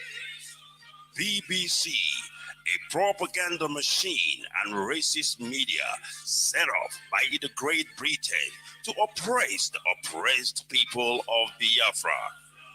BBC, your media war propaganda of 1967 that led to the genocide of over 3.5 million Biafrans, men, women, and children, did not stop us. Do you know why? Because we are the sons and daughters of the great lion from the tribe of Biafra. Our minds are made up. Your shenanigans, antics, and fake gutter media will not stop us either. We must and shall restore Biafra. Biafra worldwide phone call campaign alert continue. Now pay close attention. Be polite when you call BBC and use the following prompt when you call. Hello, my name is. You tell them your name. I am calling to ask about BBC policy of propaganda against the victims of genocide. Since you are obsessed with telling lies about Biafrans, here are 5 more questions to consider. Now, this is the question to ask BBC. We are witnesses to BBC racist coverage of terrorism, implying that Black Africans' lives don't matter. Yet the same BBC rallies the whole world at the slightest terrorist incident in the United Kingdom. Here is the second question. But when it comes to Nigeria, BBC not only hides terrorist killings, but they slander the victims and survivors of terrorism and genocide. The third one. When will the grand patrons of lies and hypocrisy, the BBC Fake News Network, make a documentary about the daily slaughtering of Nigerians by Fulani terrorists and the government of Nigeria, whom you protect, so that London may plunder Biafrans' resources? The fourth question: is the oil and gas of Biafra the reason that BBC is obsessed and terrified by the agitation for freedom by the victims of 400 years of British colonial thievery and crimes against humanity? And the fifth one: we call on the good people of the world to ask BBC and UK government why it aids and abates the genocide in Nigeria by spreading lies, propaganda, and disinformation against Biafran freedom fighters. BBC, we know that you are united. Welcome back. This is Radio Biafra Hausa-Service coming to you through Radio Biafra London. My name remains Mazi Jonathan Chinedu from Alu province of Biafra land. And today is the 14th day of September, being Wednesday, 2022. We are live and direct. Our lines are now open. Our direct line is +1 213 328 6224. I repeat, +1 213 328 6224. Our WhatsApp line and signal. Our WhatsApp and signal line is +61 405 142 547. I repeat, +61 405 142 547. I have a caller on WhatsApp. Caller on WhatsApp, can you hear me? Welcome to the program. Good evening, sir. Mazi, welcome to the program. Thank you. Thank you. My name is Mazi Ifeanyi. Mazi Ifeanyi, I'm calling from my location. Mazi, to tell you the facts, this topic this night is very, very interesting. But before I proceed to your topic, or before I will add anything to your topic, let me first of all advise. Yes, I can hear you, Mazi. Mazi, go on. Stop listening to your radio, please. You are going back. I'm not talking to you. Go on, please. All right, sir. So, Mazi, before I proceed to your topic, let me first of all advise and urge our people to have it as a point of duty to be listening to Dodo Biafra. Dodo Biafra is very, very educative. Dodo Biafra is very, very interesting. Dodo Biafra is where you can learn much more of history, how everything has been made. That's my advice to our people. Mazi, let me just chip into your topic this night. Mazi, yes, the center can no longer hold. The center can no longer hold anymore. Because, these Fulani people, right from the beginning, there was a clip that I listened when one of their elders on that clip, he was telling Britain that why he hates his Southerners is because wherever they are, they will dominate and they will do this and they will do that. That's why they hate our people, Southern people, mean Igbo people. And instead of him to give any maybe appointment or job to anybody from that particular region, it's better for him to give it to white men. Mazi, what does this thing mean? Our people always, have their own selfishness, ambition towards the politics without thinking about those people that elected them. If you come to, let's say, let's put it in this way, if you come to maybe something that you will gain in the politics, that's where our people always focus and they leave other people without knowing that the politics is all about carrying your people, doing the will of your people, doing the will and the aims of those people that elected you, that put you into that position, for you to fight and get their own rights and return their own rights. But our people always behave, think that the politics is all about their own selfish gain, their family, their business. Once they enter there, they will forget any other people. Mazi, let me stop here so that others can chip in. This topic is very, very interesting. Mazi, thank you. Thank you much for this topic. Good night. Good night from here. Thank you. Caller on WhatsApp, thank you for coming in. Welcome to the program. Can you hear me? Caller on WhatsApp. Yeah, good evening. Welcome to the program. Yeah, thank you. This is Pastor Chiweze. But it's my first time. I'm the first caller. I'm the first time caller.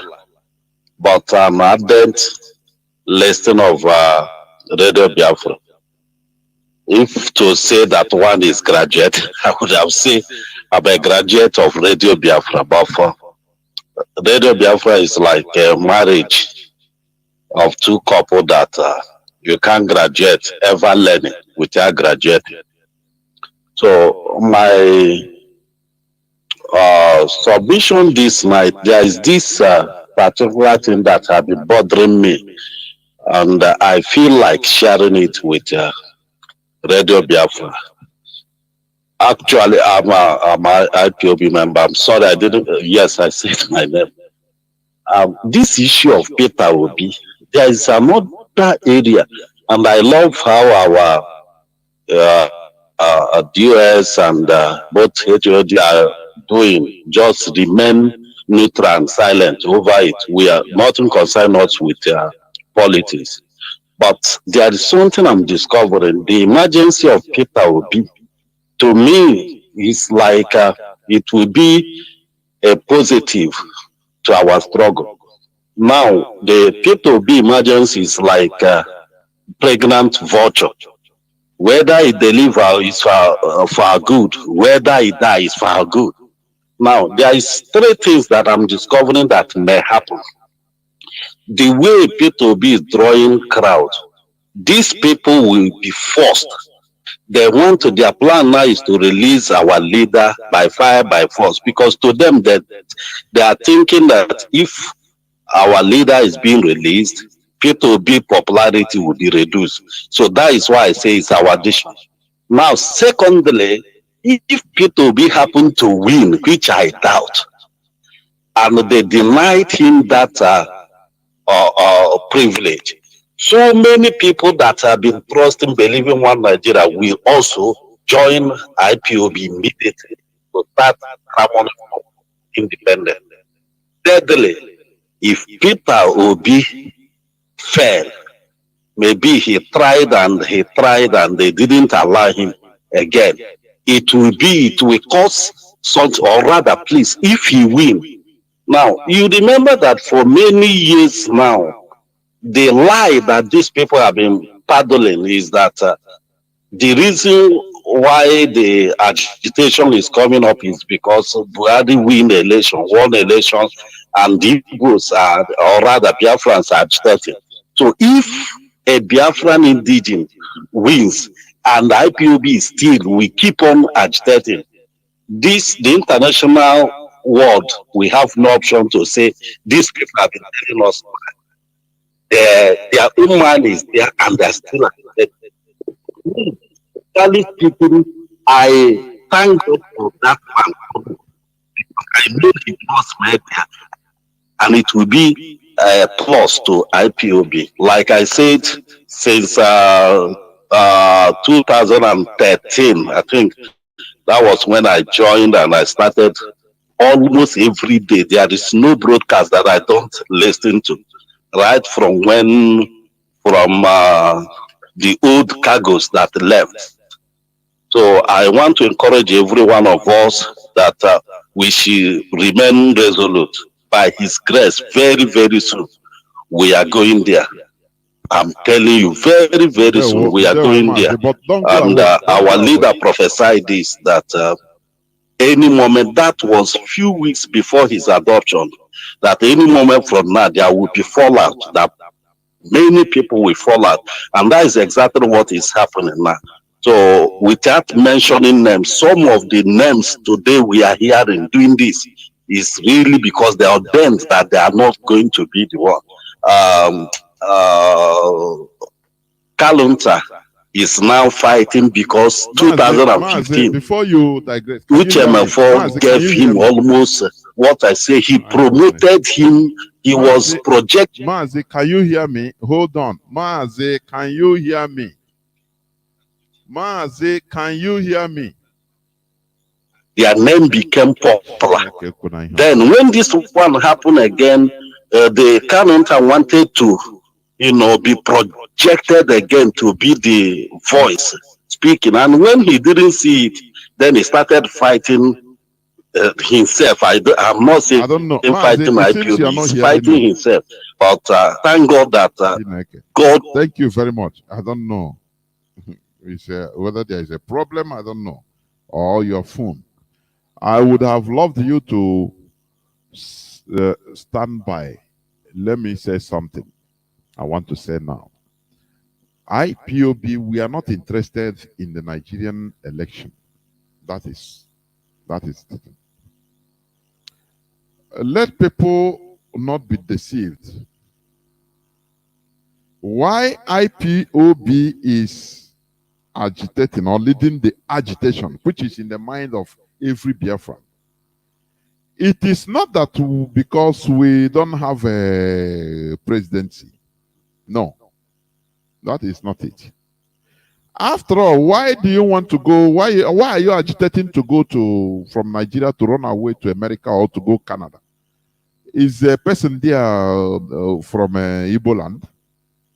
Is there Igbo presidency there? Is the Prime Minister of Italy is here Biafra? These are things we're supposed to know. The basics of the ingredients we need for development is not compatible in Nigeria. That is the thing. In Nigeria, we are suppressed. Nigeria is a place that it was created for the caliphate, handed over to the caliphate. There's nothing you can do. So, if, for example, Igbo man is not president too, and the things are moving well, we Biafrans, we love meritocracy. We love competition, healthy competition. If the person that marries something, you give it to him, we don't have problem with it. You understand? We don't want to be given fake hope, fake sense of belonging. You know, they do it stick and carrots, sense of belonging, to give you sense of belonging. That is not our goal. Our goal is to progress as a people, to be able to unleash the talent, the God-given talent in us by a responsible government. You can never find it in Nigeria. If Peter Obi-Wan, let him be the president, he can never have it. That is why I say our people are always deceived with emotion. Let people that wants to go and campaign and vote, that is their problem. IPOB, whether any person win or not, we continue what we are doing until we get what we want. Our goal is Biafra restoration. We don't want to be given the fake hope, the medicine they give people in the church. No, this week is your week in Jesus' name. Your miracle will come this week in Jesus. Every week the same things. Every Sunday they give you that fake hope of miracle, so that to continue drawing you. Now, if you miss Sunday, they will tell you, you missed this week's blessing. No, this is what we are trying to avoid. It is not. We are tired of this. We want to be realistics. Do you understand? So it's not about the caliphate owns Nigeria. Britain owns Nigeria under the management of the caliphate. There are many things wrong with Nigeria. I have enumerated some, just very few. Are you going to, if the new president going to go back and say, 1959 census after all is fraudulent. So people in South that time, we are more plenty than the North, as they falsely claimed before the reversal. Because all those things are things that brought out, fraud in Nigeria, that made Nigeria to be a fraudulent country. Do you understand? So how can somebody come and change it in a Nigerian setting?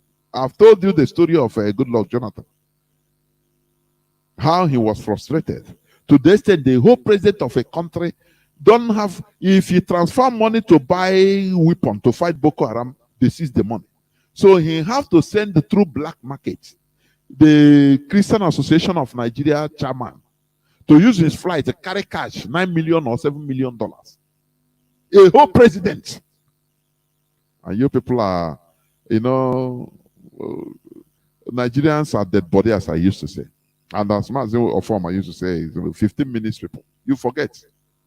You forget all these things. The frustrations. So, being a president, we don't want, when you are sick, they give you calming instead of going direct to the disease. They give you anesthesia. They inject you anesthesia, so that it will calm for that time. Later, the pain will start to continue. The disease will continue. We go direct to the disease so that we have permanent solution and continued development. We want to be in the mainstream development. Sometimes it pains me while other people are planning how to, in quantum physics, they are planning, making researches on how to build a physical time machine so that human being now can enter into the machine and go back to 14th century if he wishes, to find out what happened that time. This is something physics, quantum physics is doing now. And here we are, still coming to talk about presidency will, give us, sense of belonging. Shouldn't we be ashamed? While other people, they are making researches, training people to go to mass. These things are something heads build. Before you start building all these developments, you must be organized into an equitable government. Do you understand? Egalitarian government, which in the next 1 million years, if Nigeria continues to exist, you can never have egalitarian government or egalitarian society. It is impossible. Are you going to, Sultan of Sokoto moving around you? Can you challenge him? How many times a politician will be going and kill? I think some time ago, the vice president of Nigeria, one of his aides, or is it the Senate president, shot and killed one Igbo newspaper vendor. Do you hear it again? What happened? For nothing. And you're telling me about Igbo presidency. If they issue you, for example, you want to go to Canada from Nigeria, everybody wants to go. Do you have Igbo presidency in Canada? No. But because the country is built on equality, so that on merit, you go, you unleash your talent. If you are good, you continue, you take it. You take the position. It's not a who knows the senator or who knows the Igwe or the Sultan or the Amanyana board, or the senator. No. But your talent makes way for you. Your merit makes way for you. All these things, under 1 million years, you can never achieve it in Nigeria. It is impossible. Because Nigeria is created to be like that. Whether it's Igbo presidency, whether it is Yoruba presidency, whether it is Hausa presidency, all is the same. Caller on signal. Thank you for holding on. Caller on signal. Just hold on, please. Let me do something. Let me do something, please. Caller on signal. Can you hear me now? Caller on signal, are you there? Please go on. Please go on. I love your lecture this evening or this night, this morning. My brother, my name is Kinsulo. We're calling from Moro. You see, what's happening about this refugee thing you are discussing about the Palestinians in Lebanon? People may not understand it. But let me tell them, the same thing you see now happening in North Banta. No different. Even now, today, you see war in Syria. The Lebanon forces are going there. It's because of that refugee. They are there. They're not even coming to war. To stay calm as the people that run for war. They come there for life. There you see these people now using climate change, pushing these people into our land, spraying them. Now in our land, we don't hear Fulani community. What we hear Hausa community. In the north, where they respect all the whole Hausa indigenous. Now they're calling them now Fulani community. From Fulani community to the Fulani country. My brother, your word this morning, this evening, very, very, very interesting. But I thank our people, those who support, especially Muslims, for what they see. I don't think that we will be alive to see such a thing. We know that this man is an imposter. Muhammad Buhari is dead and buried. That young boy that working with Hope, who's of him, is abomination about 2.something million in state to come out and welcome. We can't do that. Tomorrow night, we are not human beings anymore, honestly speaking. Nobody. And you see this man, this is the first time Nigerians, this caliphate and Yoruba, Fulani caliphate and the Yoruba caliphate. Now, we can you see that it's bruising in the south, nobody's listening to them. Kudo it's not worth much money than gas. What and the minister, he called himself a minister of petroleum, he called himself a president of the country, and we are crying of oil theft. Then you hear them coming out, they are ready to jail any oil bunker, but you leave Boko Haram, you integrate them to the society. I will advise my people, all those people that are living in the street, it's time to use your brain and control your resources. Nothing, nobody will stop you. It's your land. Nobody will tell you what to do. Anything that going to happen, let it be happen. Because this is overwhelming. And now, my brother, let me clear before I finish up. You see, the war we are heading, this IPOB we are heading, is above this Biafran war. This war will take it back like the first time of the missionary Christianities. When they are coming, both the one from north, both the one from south. You see there, we conquer them, we fight and stood. They come for slave trade. Our people even showed them that we are men in America, drunk inside sea. This is it. Where they are coming for one now is education. There you see, my brother, you are speaking that the northern people can do something with impunity because of what? Their governor addressed them in Hausa language. They hear everything. So our side, they're coming with the grammar. Who will teach us? And now we forget where we're coming from. And they are now where we are going back. Oh, hey, Biafra. God bless you. Thank you. There, Mazi, almost here, Biafra. Thank you very much. Caller on direct line. Can you hear me? Caller on direct line. Uncle, good evening, sir. This is Mazi. There, welcome. I can hear you, sir. Welcome to the program. Go on, please. Thank you so much. Yeah, Biafrans, good evening, good morning, and good afternoon, wherever you are. Mazi Nnamdi Kanu ekene ngani meeting it before while and okay yesterday can be the mewa tweet nke onye obula huru nke ya na tweet ihe ndo charge name pretend I've been tweeting, so forgive me for all this time. I went my phone, I'm on the dash and phone. Oh no, okay, so let me go straight to this topic.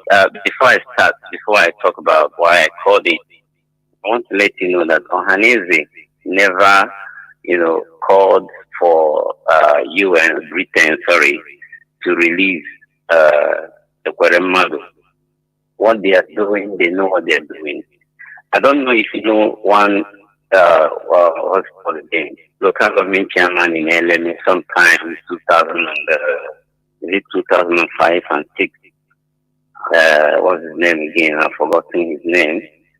When he was in prison for all these political rigors and his opponents trapped him down and imprisoned him in Port Harcourt prison. I have a close friend that was working with me as a casual laborer worker then.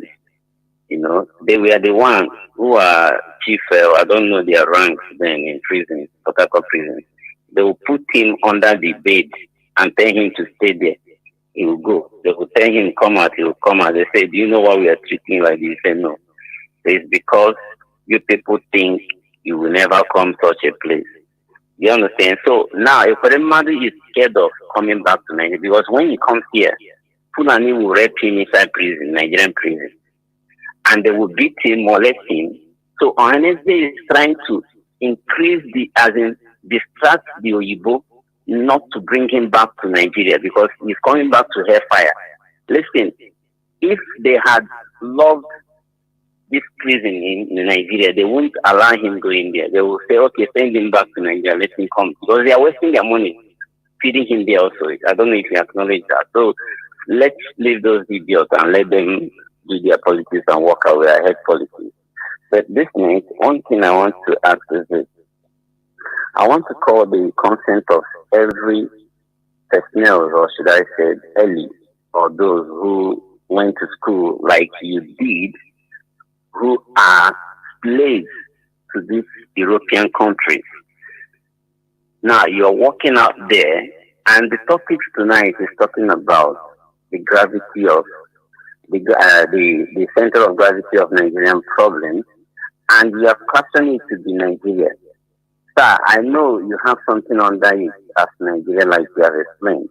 But the first people I need to exonerate from this is the Fulani, because they are fighting in what they believe in it, which is not to accept Christianity 1 and not to accept Western 2. So I'm not accusing them to be a problem to Nigeria. The number one problem Nigerians have is those of us who are from the east, south, west, who have been having their PhD degree, having all the qualification like you have, but you have committed yourself to exonerate us in this mess. These are the people I'm picking, because those knowledge acquired will rot in the grave with people because of jealousy and greed and envy, not to follow suit and bring up yourself and solve this problem for all.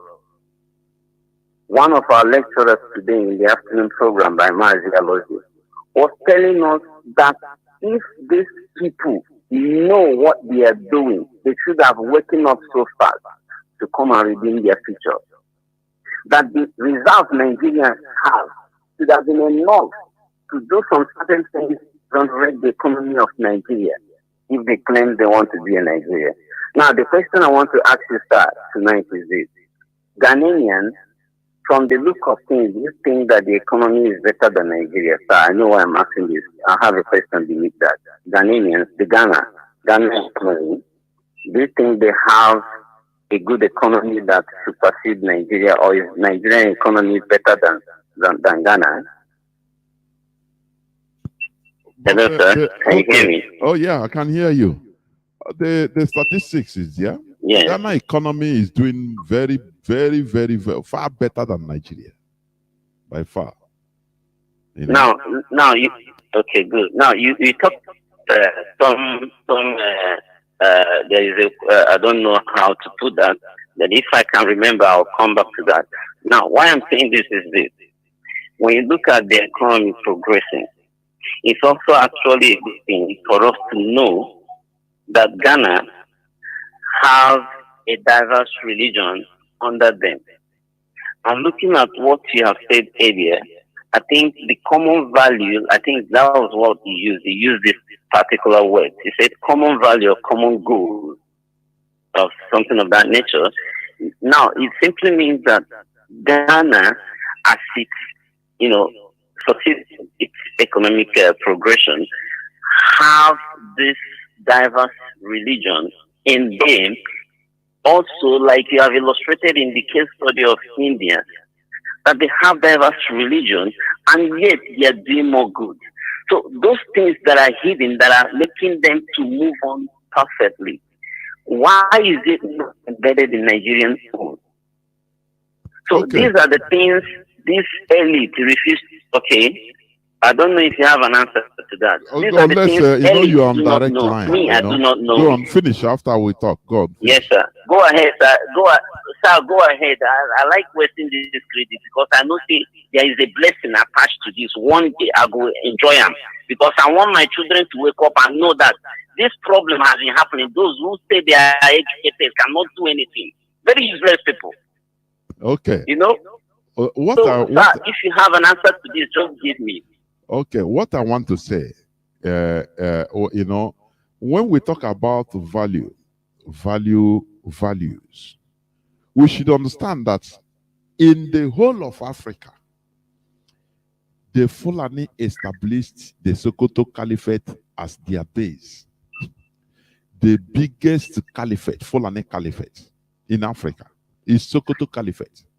Other places, because they saw, first of all, they saw the type of people. The only one person, Ottoman Danfodio, manipulated the house as a whole race to turn against themselves and fight themselves, And now, if you come, for example, in the case of Ghana, yes, Kwame Nkrumah tried well for Ghana. Ghana have their own challenges also as a colonized African country. But the issue, Kwame Nkrumah was deposed from power because he wanted Ghana, his blueprint was Ghana to be industrialized in the next 20 years from 1957 of their independence.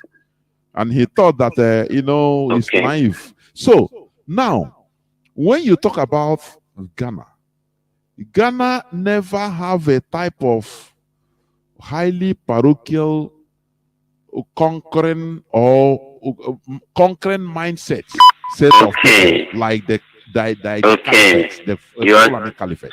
That is the difference. Honestly, you're wonderful, sir. You're wonderful. You're talking. So that is the main difference. In Nigeria, the case is different. Now, the British, they came to Nigeria through Biafra land because they came through the sea, not through the desert. That is why they came to the south. From south, they start going to the north. When they fought with the caliphate, they wanted to destroy the caliphate, but smartly, the Fulani, their elites came to beg them, the sultans, please, we bow down to you. We will serve you, but don't destroy our caliphate. Don't ever educate our people. Do not educate our subjects.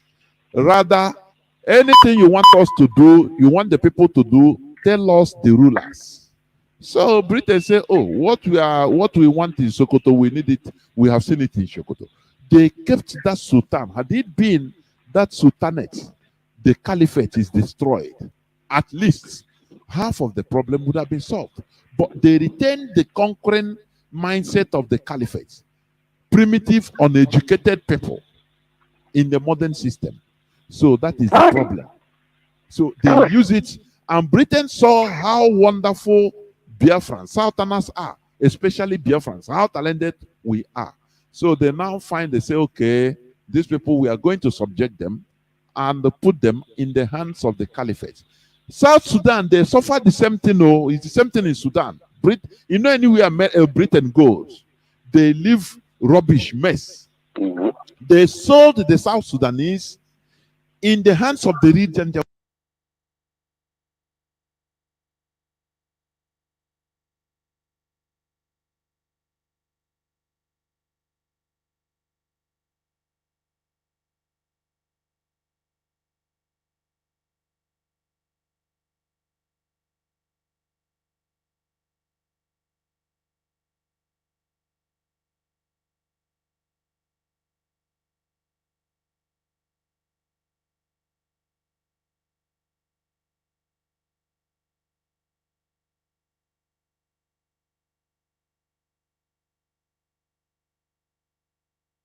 carried arms. 1955, before even Britain go, they said, no, that death we want to die in the next 200 years, we die today.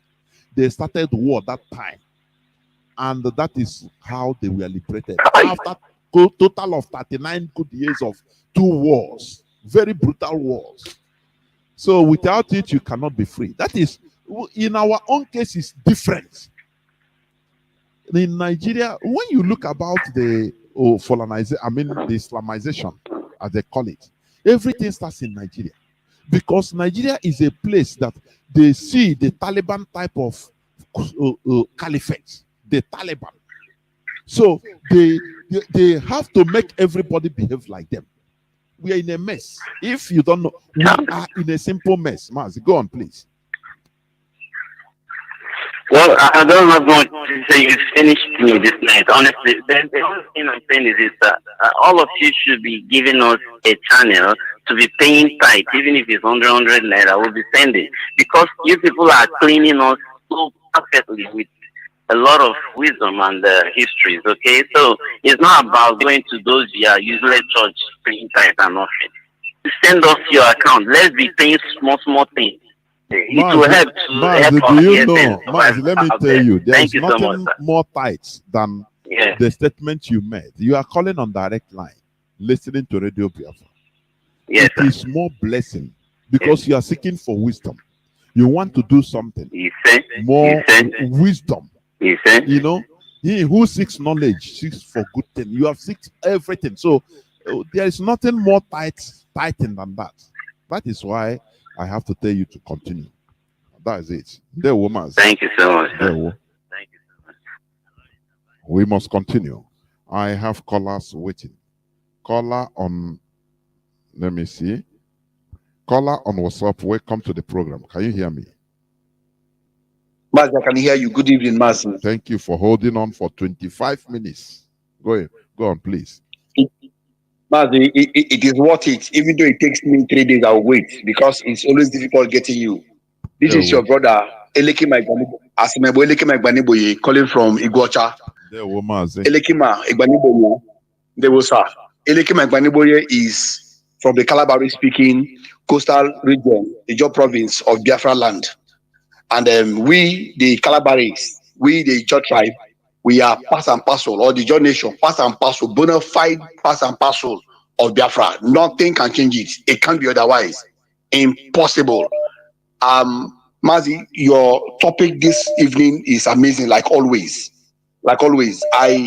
It only gives my mind that this hallowed platform of Radio Biafra through the IPOB community radio app that we are using to consistently listen to you has been an immense blessing to me, my friends, and my family, and the few people I've been able to influence into this struggle. Mazi, Radio Biafra is indeed a place for renewal, a place for revival, a place for cleansing. I call it our cleansing. Is a clean fact. but that's where we worship. But my only pain is that each day we receive this information, just like it is written in the Bible, that ye are transformed by the washing of water by the word.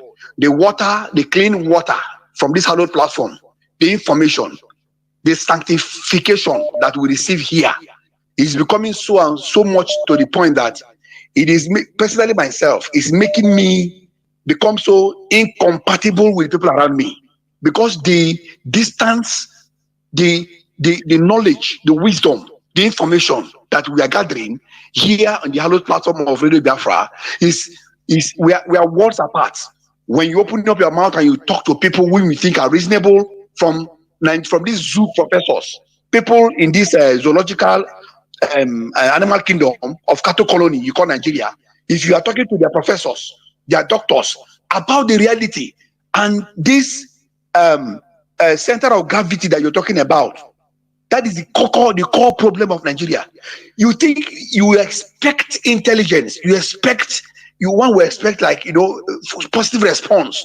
And when these zoological animal republic people open their mouth and talk in the name of professor, even celebrities, whether actors or many pastors in churches, people that you look highly up to, they are so way behind to reality.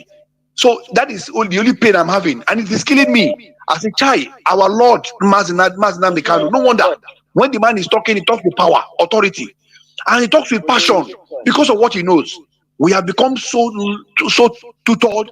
Our eyes have become so enlightened. We have become so too informed to the point that, Mazi, sometimes I feel like if not that, we need to be alive to actualize this struggle. I wish God next time, instead of me to come to this Nigeria, if I'm in next world, may He not bring me again in the midst of these idiots that don't know anything. Nothing. 15 minutes people, like you said, you are rightly correct, sir.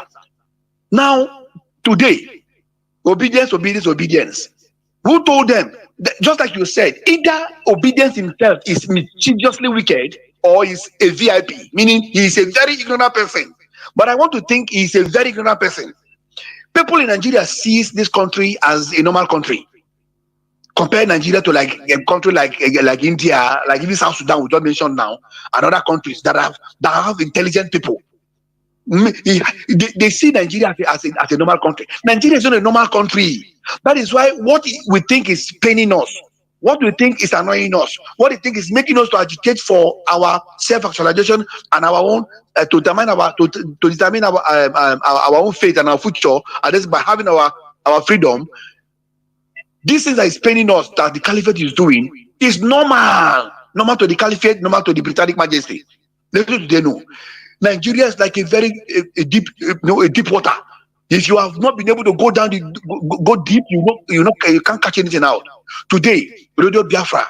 Today, this Ipob community radio app has been of immense blessing to all of us. Our eyes are open. But the only problem we're having right now, Mazi, is when you become better and better and better and better, far better than people you are around. As you open your mouth and talk, as if you're speaking in tongues, they don't understand you anymore. It's paining my heart. But I know one day, Chuko Kabiama, Tamara Aziba, Ayiba will bring, if already we are very close to it. I was very happy and delighted about the judgment of yesterday. We were all through, wandering and watching and praying through. They are going to use their own gun to shoot their legs. And in no time, Biafra is coming. Biafra is already here. The sun has already risen. The sun has risen. It's very obvious everywhere. What is happening right even in the eastern part? Our Igbo speaking part of Biafra land is the same thing that is happening in the coastal land. Recently, they went to one of our communities in Bile and killed, humiliated one of our chiefs, high chiefs. So I tell them, look at it now. Now, today, these wicked people, in their normal divide and conquer policy or principle or divide and conquer rule, has dangled 4 billion naira before these are so-called Creek boys. Dangled it before them, and then they want to kill themselves. They are hunting themselves to kill themselves. Yes, they did it intentionally. So now, as they dangled it before and threw it, it now fell into the hand of government Bempolo that we call Tompolo, our brother from Isoko. Now, Shekiri. So right now, this man that called himself the savior of Niger Delta, this big pig in the creek, good for nothing. What we are going to do to what Damadi people call Wazirike and the rest of them, these are traitors. We are going to bury all of them in the creek one of these days, soon and very soon. The time is coming. I will not be surprised, Mazi, if this man kill himself. He is going to right now. I thought he said he's a freedom fighter. Instead of him to mobilize now, seeing the obvious wickedness this caliphate is doing, the plan and plot is to reduce us in number. And they're not understanding. That is why I have come to understand that even he himself, he's either mischievously wicked, like Peter Obi, or is very, very, very, very ignorant, thinking that he's working with people. Now he has been just like he always is. He is a greedy person. Out of greed, he has gone to meet Ateketom. Ateketom has his own challenge and problem. And he's hiding under the chieftaincy and the royal majestic, enjoying a temporary immunity. And he doesn't want his own to be opened. He wants to go and bring Ateketom again. The man didn't even say anything to him. He said, my friend, get out. I'm not interested. He wants Ateketom to join hand with him to go and fight on Polo and his boys. And the other young man in Bayelsa. That's not that's not our problem. That is our wahala. But my only pain is that they will end up killing themselves and then fulfilling the caliphate's dreams and desires, so that when the real reprisal starts and attack starts, there will be no man to defend the coastal area. But I know, and I thank Chiko Kabiama, I thank Tamara, thank Aziba, Ayiba, thank Tamono, our creator, that we see our grand men on ground, and we, being part and parcel of this Biafran struggle. What happened in the 60s will not happen again. Our eyes are open, we are lighting. Except a few and a few people who are lost and highly ignorant. In the coastal area, we know that our Igbo speaking brothers are our brothers. Whatever is happening to them, we feel it and we feel the pain. When there was sit at home that was declared by the DOS a few days before the hearing of our Lord Mazi Nnamdi Kanu yesterday, we were all happy. And there was jubilation here in Igbocha, hearing that there were a reasonable level of compliance about the shit at home. So it gives us joy. Mazi, I want to appreciate and thank you. Chiko Kabiama, Tamoro Aziba, bless you, bless all of you who are in the mainstream media presenting and keeping us informed and keeping us abreast with all that is happening. You guys are doing amazingly well. We are also loyal and subject to the DOS. DOS is the only structure that Mazi Nnamdi Kanu has instituted, being led by Chika Dosiem and the rest of all the gallant men. We are men on ground. We appreciate you. Even social media, our social media warriors. Thank you very much for standing fast. There is nothing shaking us. Our minds are made up. Like you always say, and I support you. There is no back to even go to. We don't have anywhere to go to. Our minds are made up. Forward ever, backward never.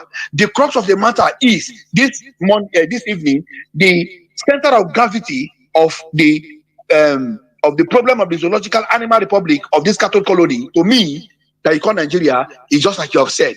There must be a referendum or nothing. Of course. That is it. We are tired. We are not staying again. We don't have any value with those people. Mazi, please just give me 1 minute. Just 1 minute to just say hello in Calabari to my people and to tell them. I know they're not listening.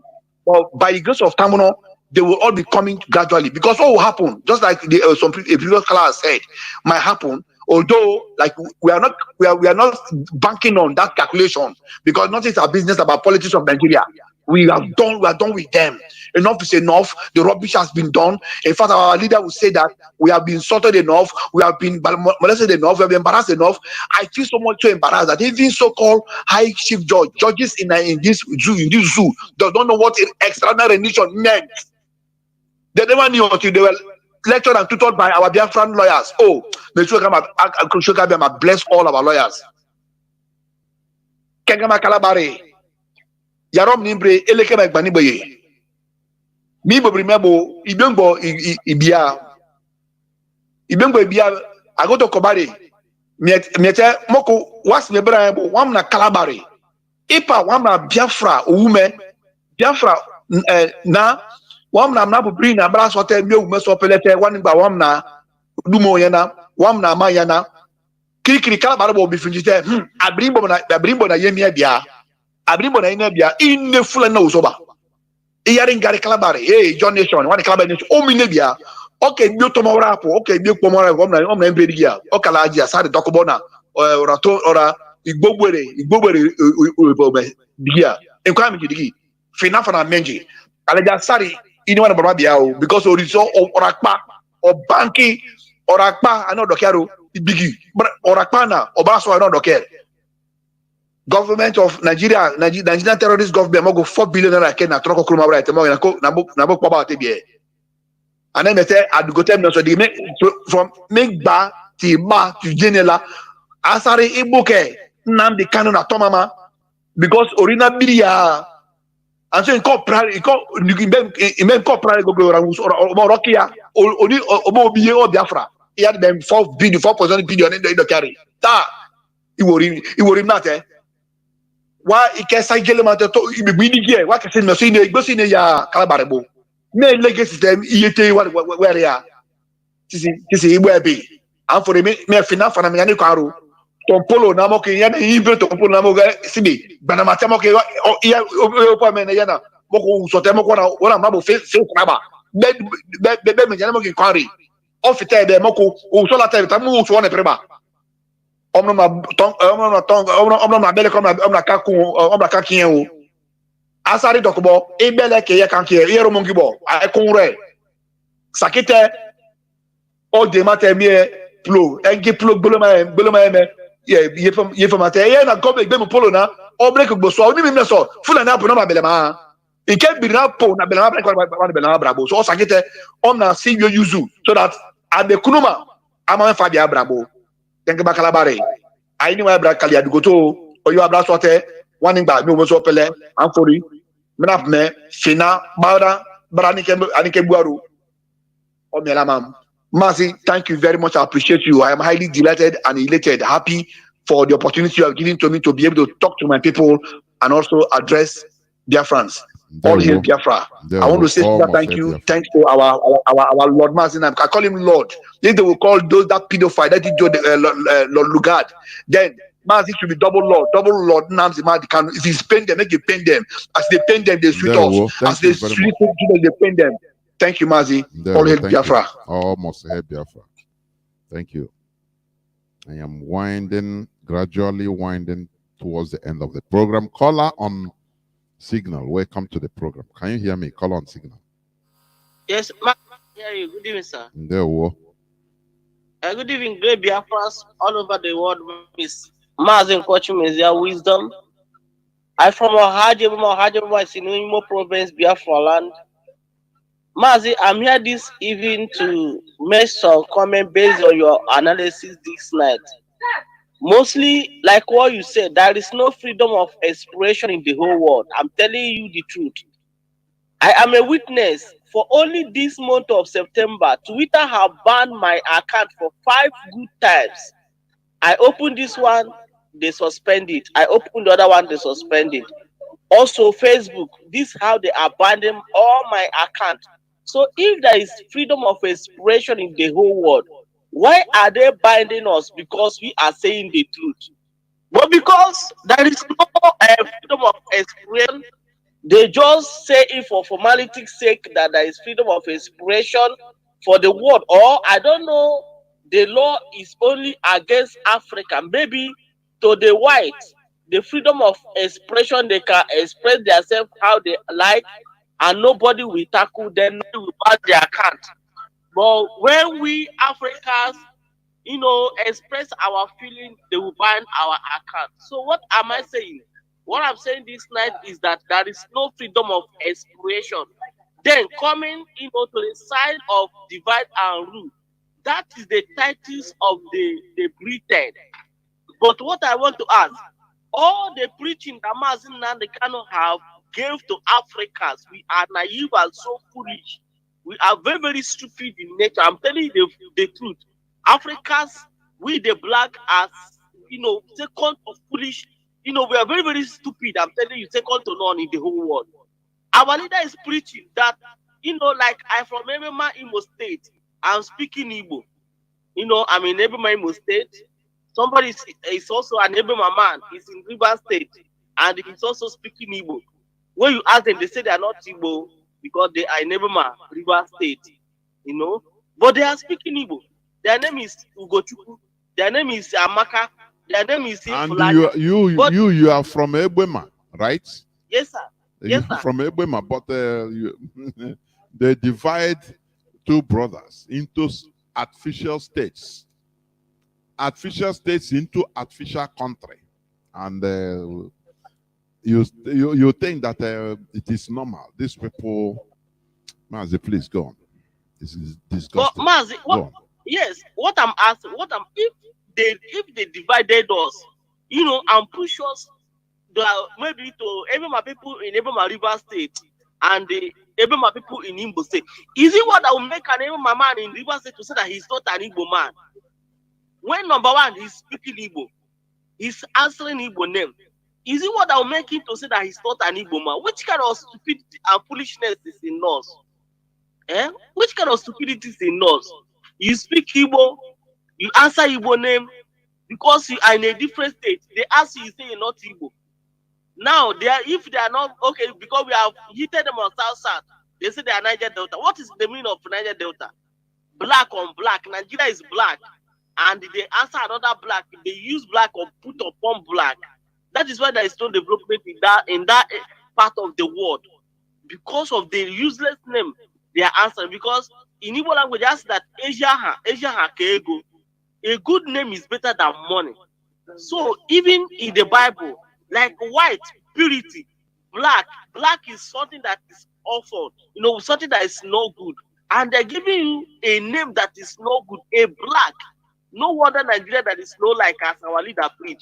But what I'm saying that our people in the so-called South House, in the so-called Niger Delta should, you know, it's time for them to rise up. I don't know if because they are not listening to Radio Biafra or the kind of school they went to, because there is no Nigeria. That is why they wipe out history in the school. They don't teach history for people not to know where they come from.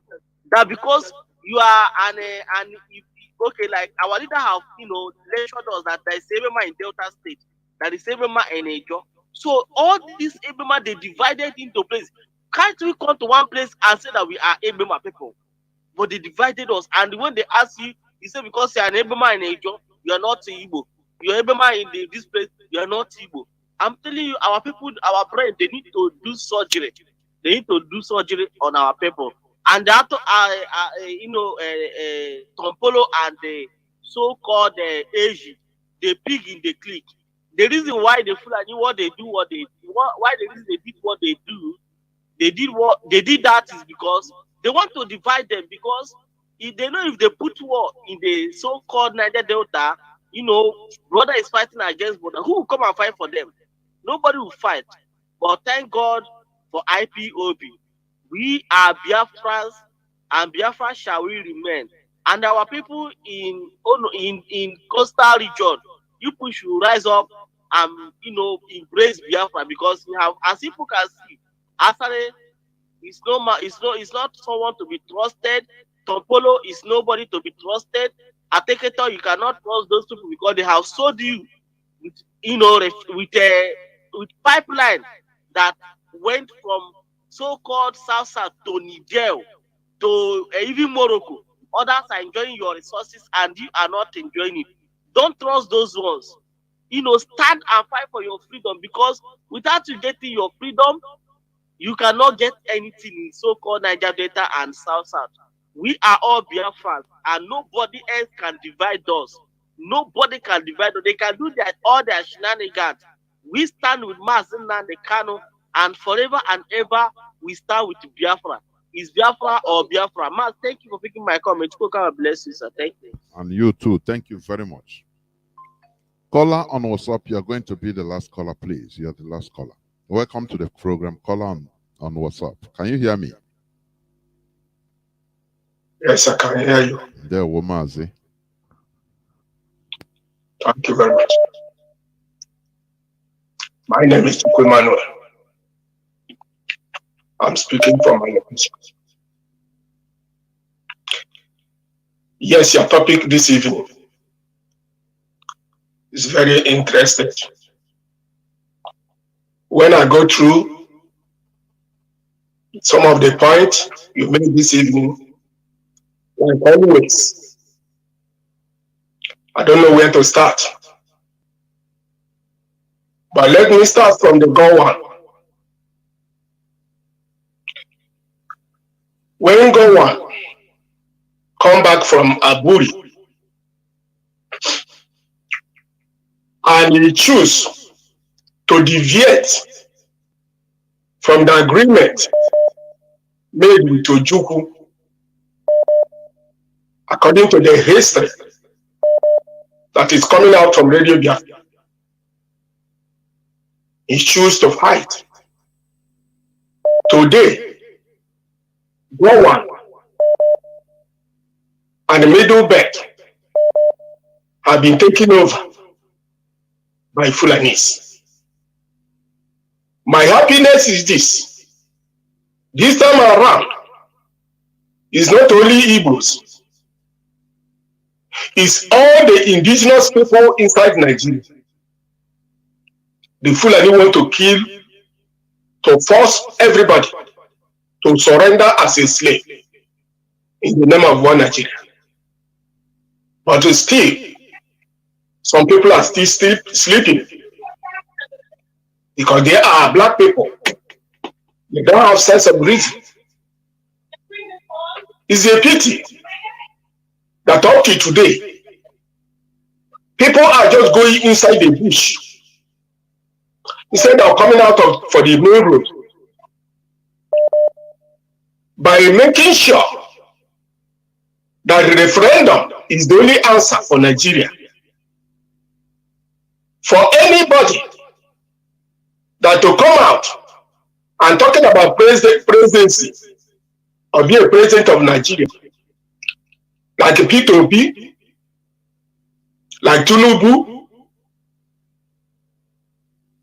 and Atiku, Fulani is expert in anything you call election.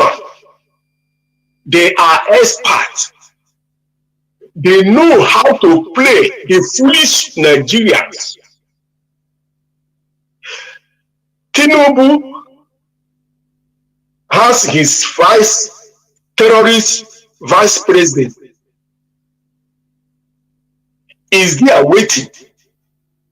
You may be surprised that they may call Tinubu as a president in Nigeria because there's nothing like an election. Because they know that Tinubu will soon die. If Tinubu not die, they will help to kill him. And the Yerima Setima will stand as a Fulani to continue their journey to take Nigeria. If you go to P2B, I've said it time without number. P2B is Uba Biaseka. P2B cannot do anything. Look at Nigeria. If you watch out what you say this evening, even that was coming out almost every time in Nigeria, in this platform. Nigeria is the worst thing that can happen on earth. There is evil people all over the place that is controlling everything. P2B cannot do nothing. P2B will regret the day he was born if he eventually enter to Asoro. He will regret why he was born. Because Fulani will humiliate him. If at all they will not kill him. Because they know where they are going and they are following it square. But the foolish ones who are jumping down, up and down like animals they are looking for to be a president of Nigeria.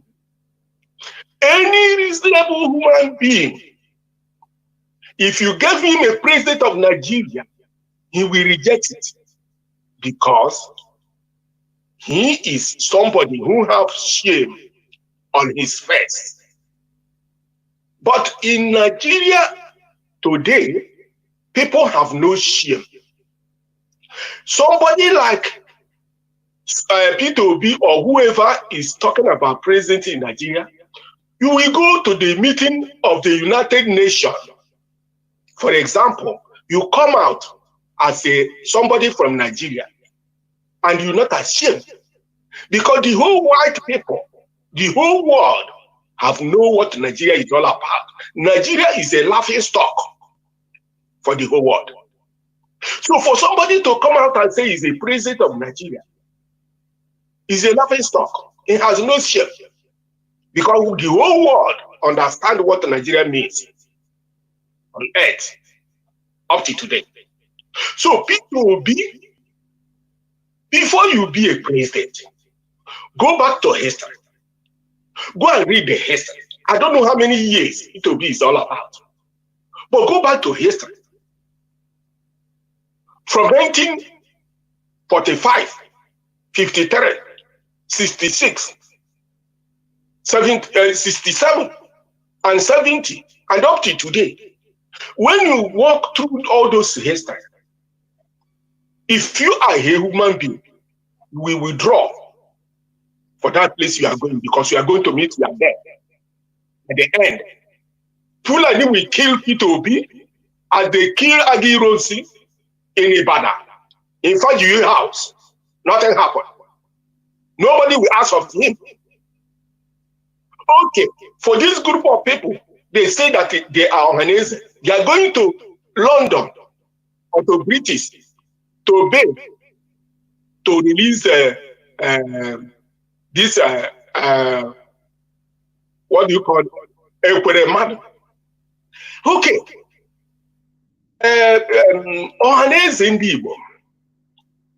So you know that you can travel, pay your ticket to go and beg because you are beggars. Igbo people has no leader. That is number one. What we have is Fulani slaves that is trying to do everything possible to make sure they help Fulani to complete their agenda in Nigeria. That is the work of this criminal, George Obioso and their group. George Obioso claimed to be educated, but he's educated fool. He's a beggar. He's not a human being. I don't know what is wrong with black people. Black people. All these years, our leaders have suffered. Training people to know, to hear, to understand the meaning of sense of reason. But still, some people are still interested in being saboteur to destroy their future and unborn generation. What is shame of group of people, black people, Nigeria, Igbo people, what is wrong with you? How many times something will happen to you, you learn something from it? How many times? If you listen very carefully for the history of Biafra, from 1945, according to this history that was playing in Radio Biafra every day, if you can come up and say you are talking of Nigeria, you are not supposed to be alive. You're supposed to burn you with fuel because you are evil. You are not supposed to be a human being. The white people are laughing stock, are looking at black people in Nigeria as a laughing stock. If you are a human being that has sense of reason and you're a Nigerian, you will be ashamed to come out and say you are Nigerian, because Nigeria is a shameless country. No country in the whole Africa, talk less of European and American, that you can compare to Nigeria. Nigeria is the worst thing that can happen on earth. And it remains so. If Peter Obi cannot learn, and he says he's educated, and he's evil man, you are going to rule Nigeria. From where to where? How are you going to rule Nigeria? If Nigeria failed the election in 1959, has proved that Nigeria is not a continent and can never move forward. It's 1959. How many years now? It's getting to 70 years. And P2B today, that terrorists have taken over Nigeria by Fulanis. You are coming out to disgrace yourself as a president. Sorry for P2B. Sorry for those people who are praying for you. Sorry for all the fake prophet in Nigeria. Criminals with the Bible. If you go to Muslim, the same thing. Go to Christian, the same thing. Everything about Nigeria is upside down. Nigeria is evil and it will remain so forever. Thank you, Mazi Jonathan. Chukwu Kikabiama will be your friend and the other platform who are coming out to say the truth. Because it's only the truth shall take you. And that is our leader. God bless our leader. Because without this radio, how are you going to, where are you going to start?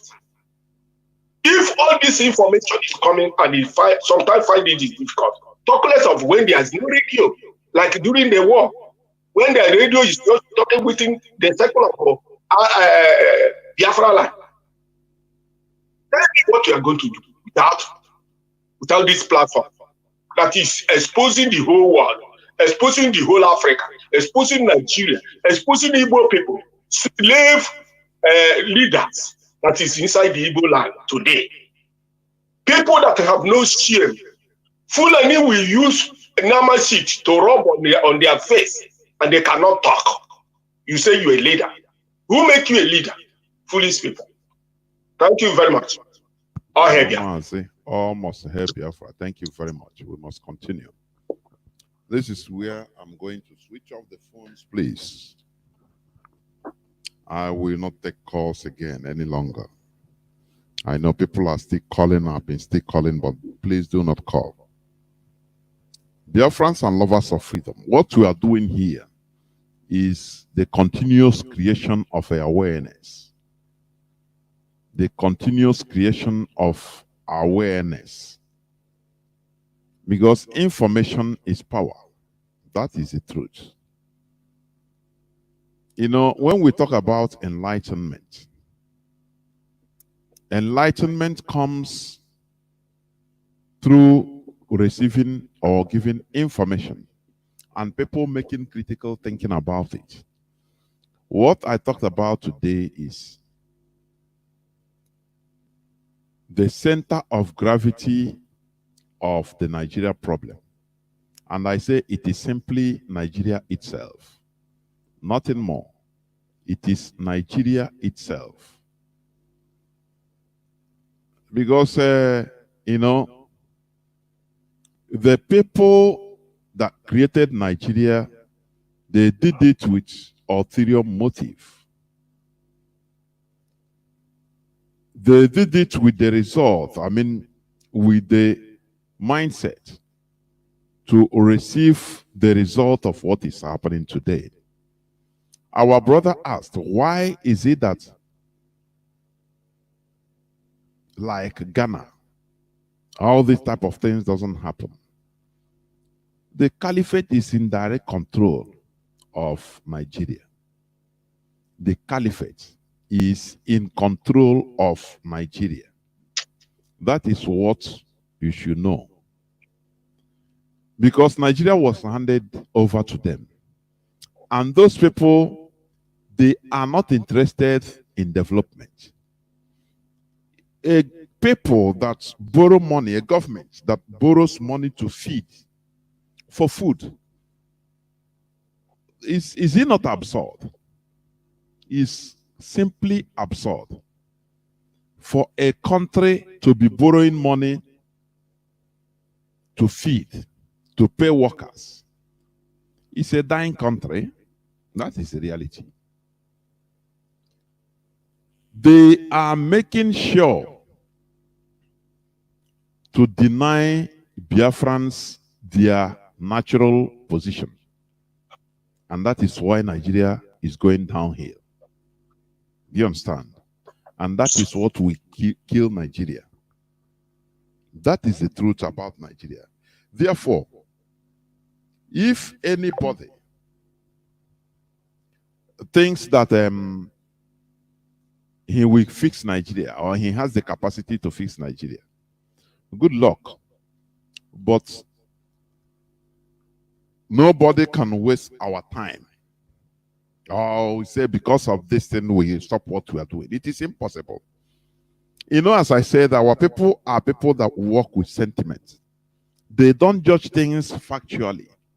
Rather, they work with sentiments. They judge issues. They see issues under sentiment. And that is very bad.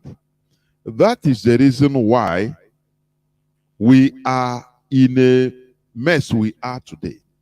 Because of lack of critical analysis, we see things through sentiments. It is very sad.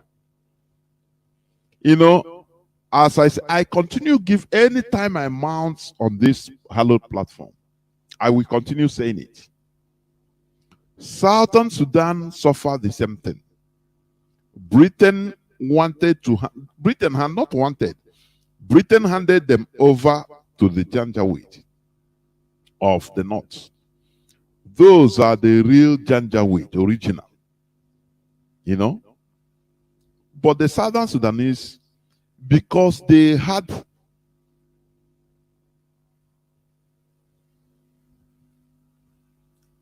they see things in the normal way without sentiment.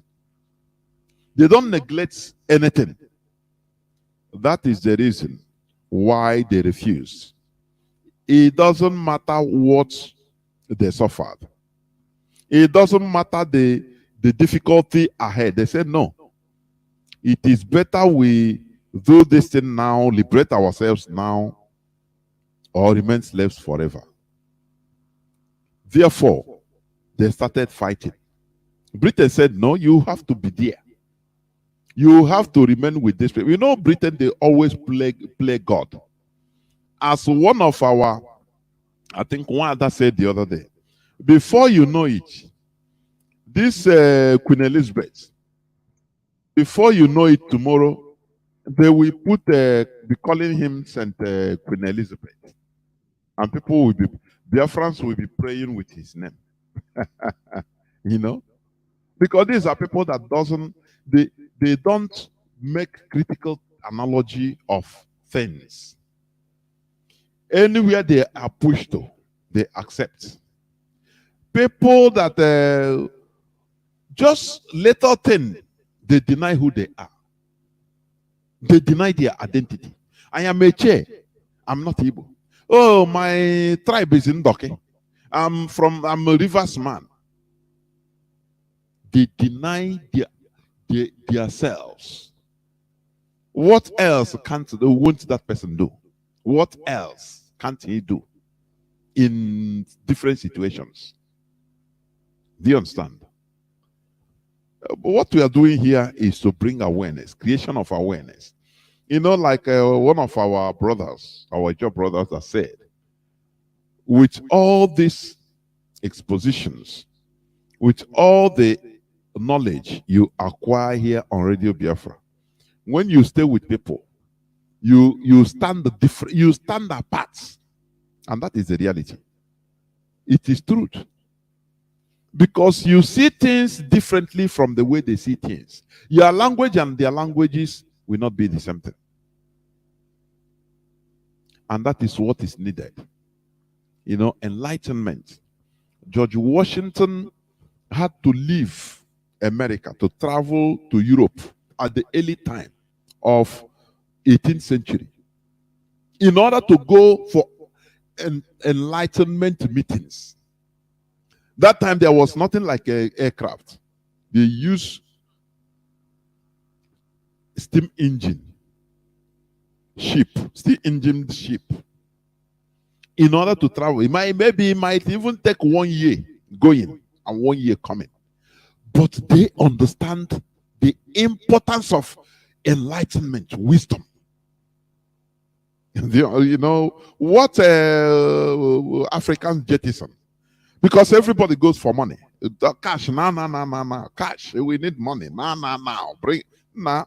They give you cash and say, reject yourself. They say, what is my, beg. What in be myself?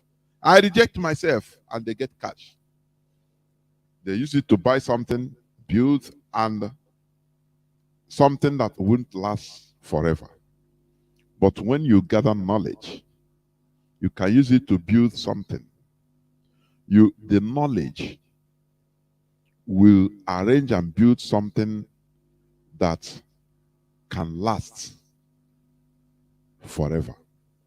That is why you see America today, everybody is proud to have American passport or to be American citizen or even to visit America.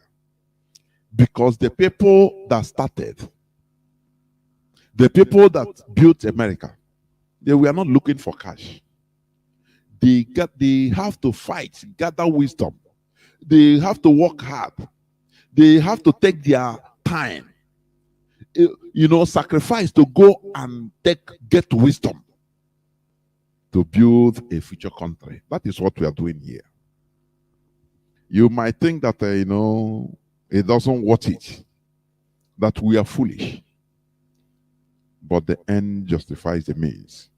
We want to restore a country whereby in the future, the citizens, our children will be proud to be citizens of that country, of Biafra. That is what we do. Remember today, even we forgot, today is Saboteurs Day, 14th of September. The day where we call out the saboteurs, like Hope Uzodinma, all of them, like DJ Rezo, all. The day we remember them in the dark book of history. Do you understand? Therefore, anything that will make you sell your dignity, is it money? Reject it. Anything, reject it. That is how a real human being is. Do you understand? Thank you for listening onto this hallowed platform. Biafra is our religion. Biafra is where we worship. Is our identity. Is everything we have. Therefore, from me, from here, it is simply good evening.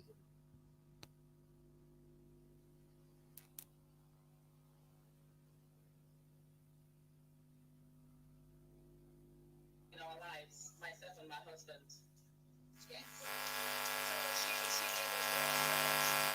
She is a trusted one, and I want to thank you. That means a lot. I've had quite a long time.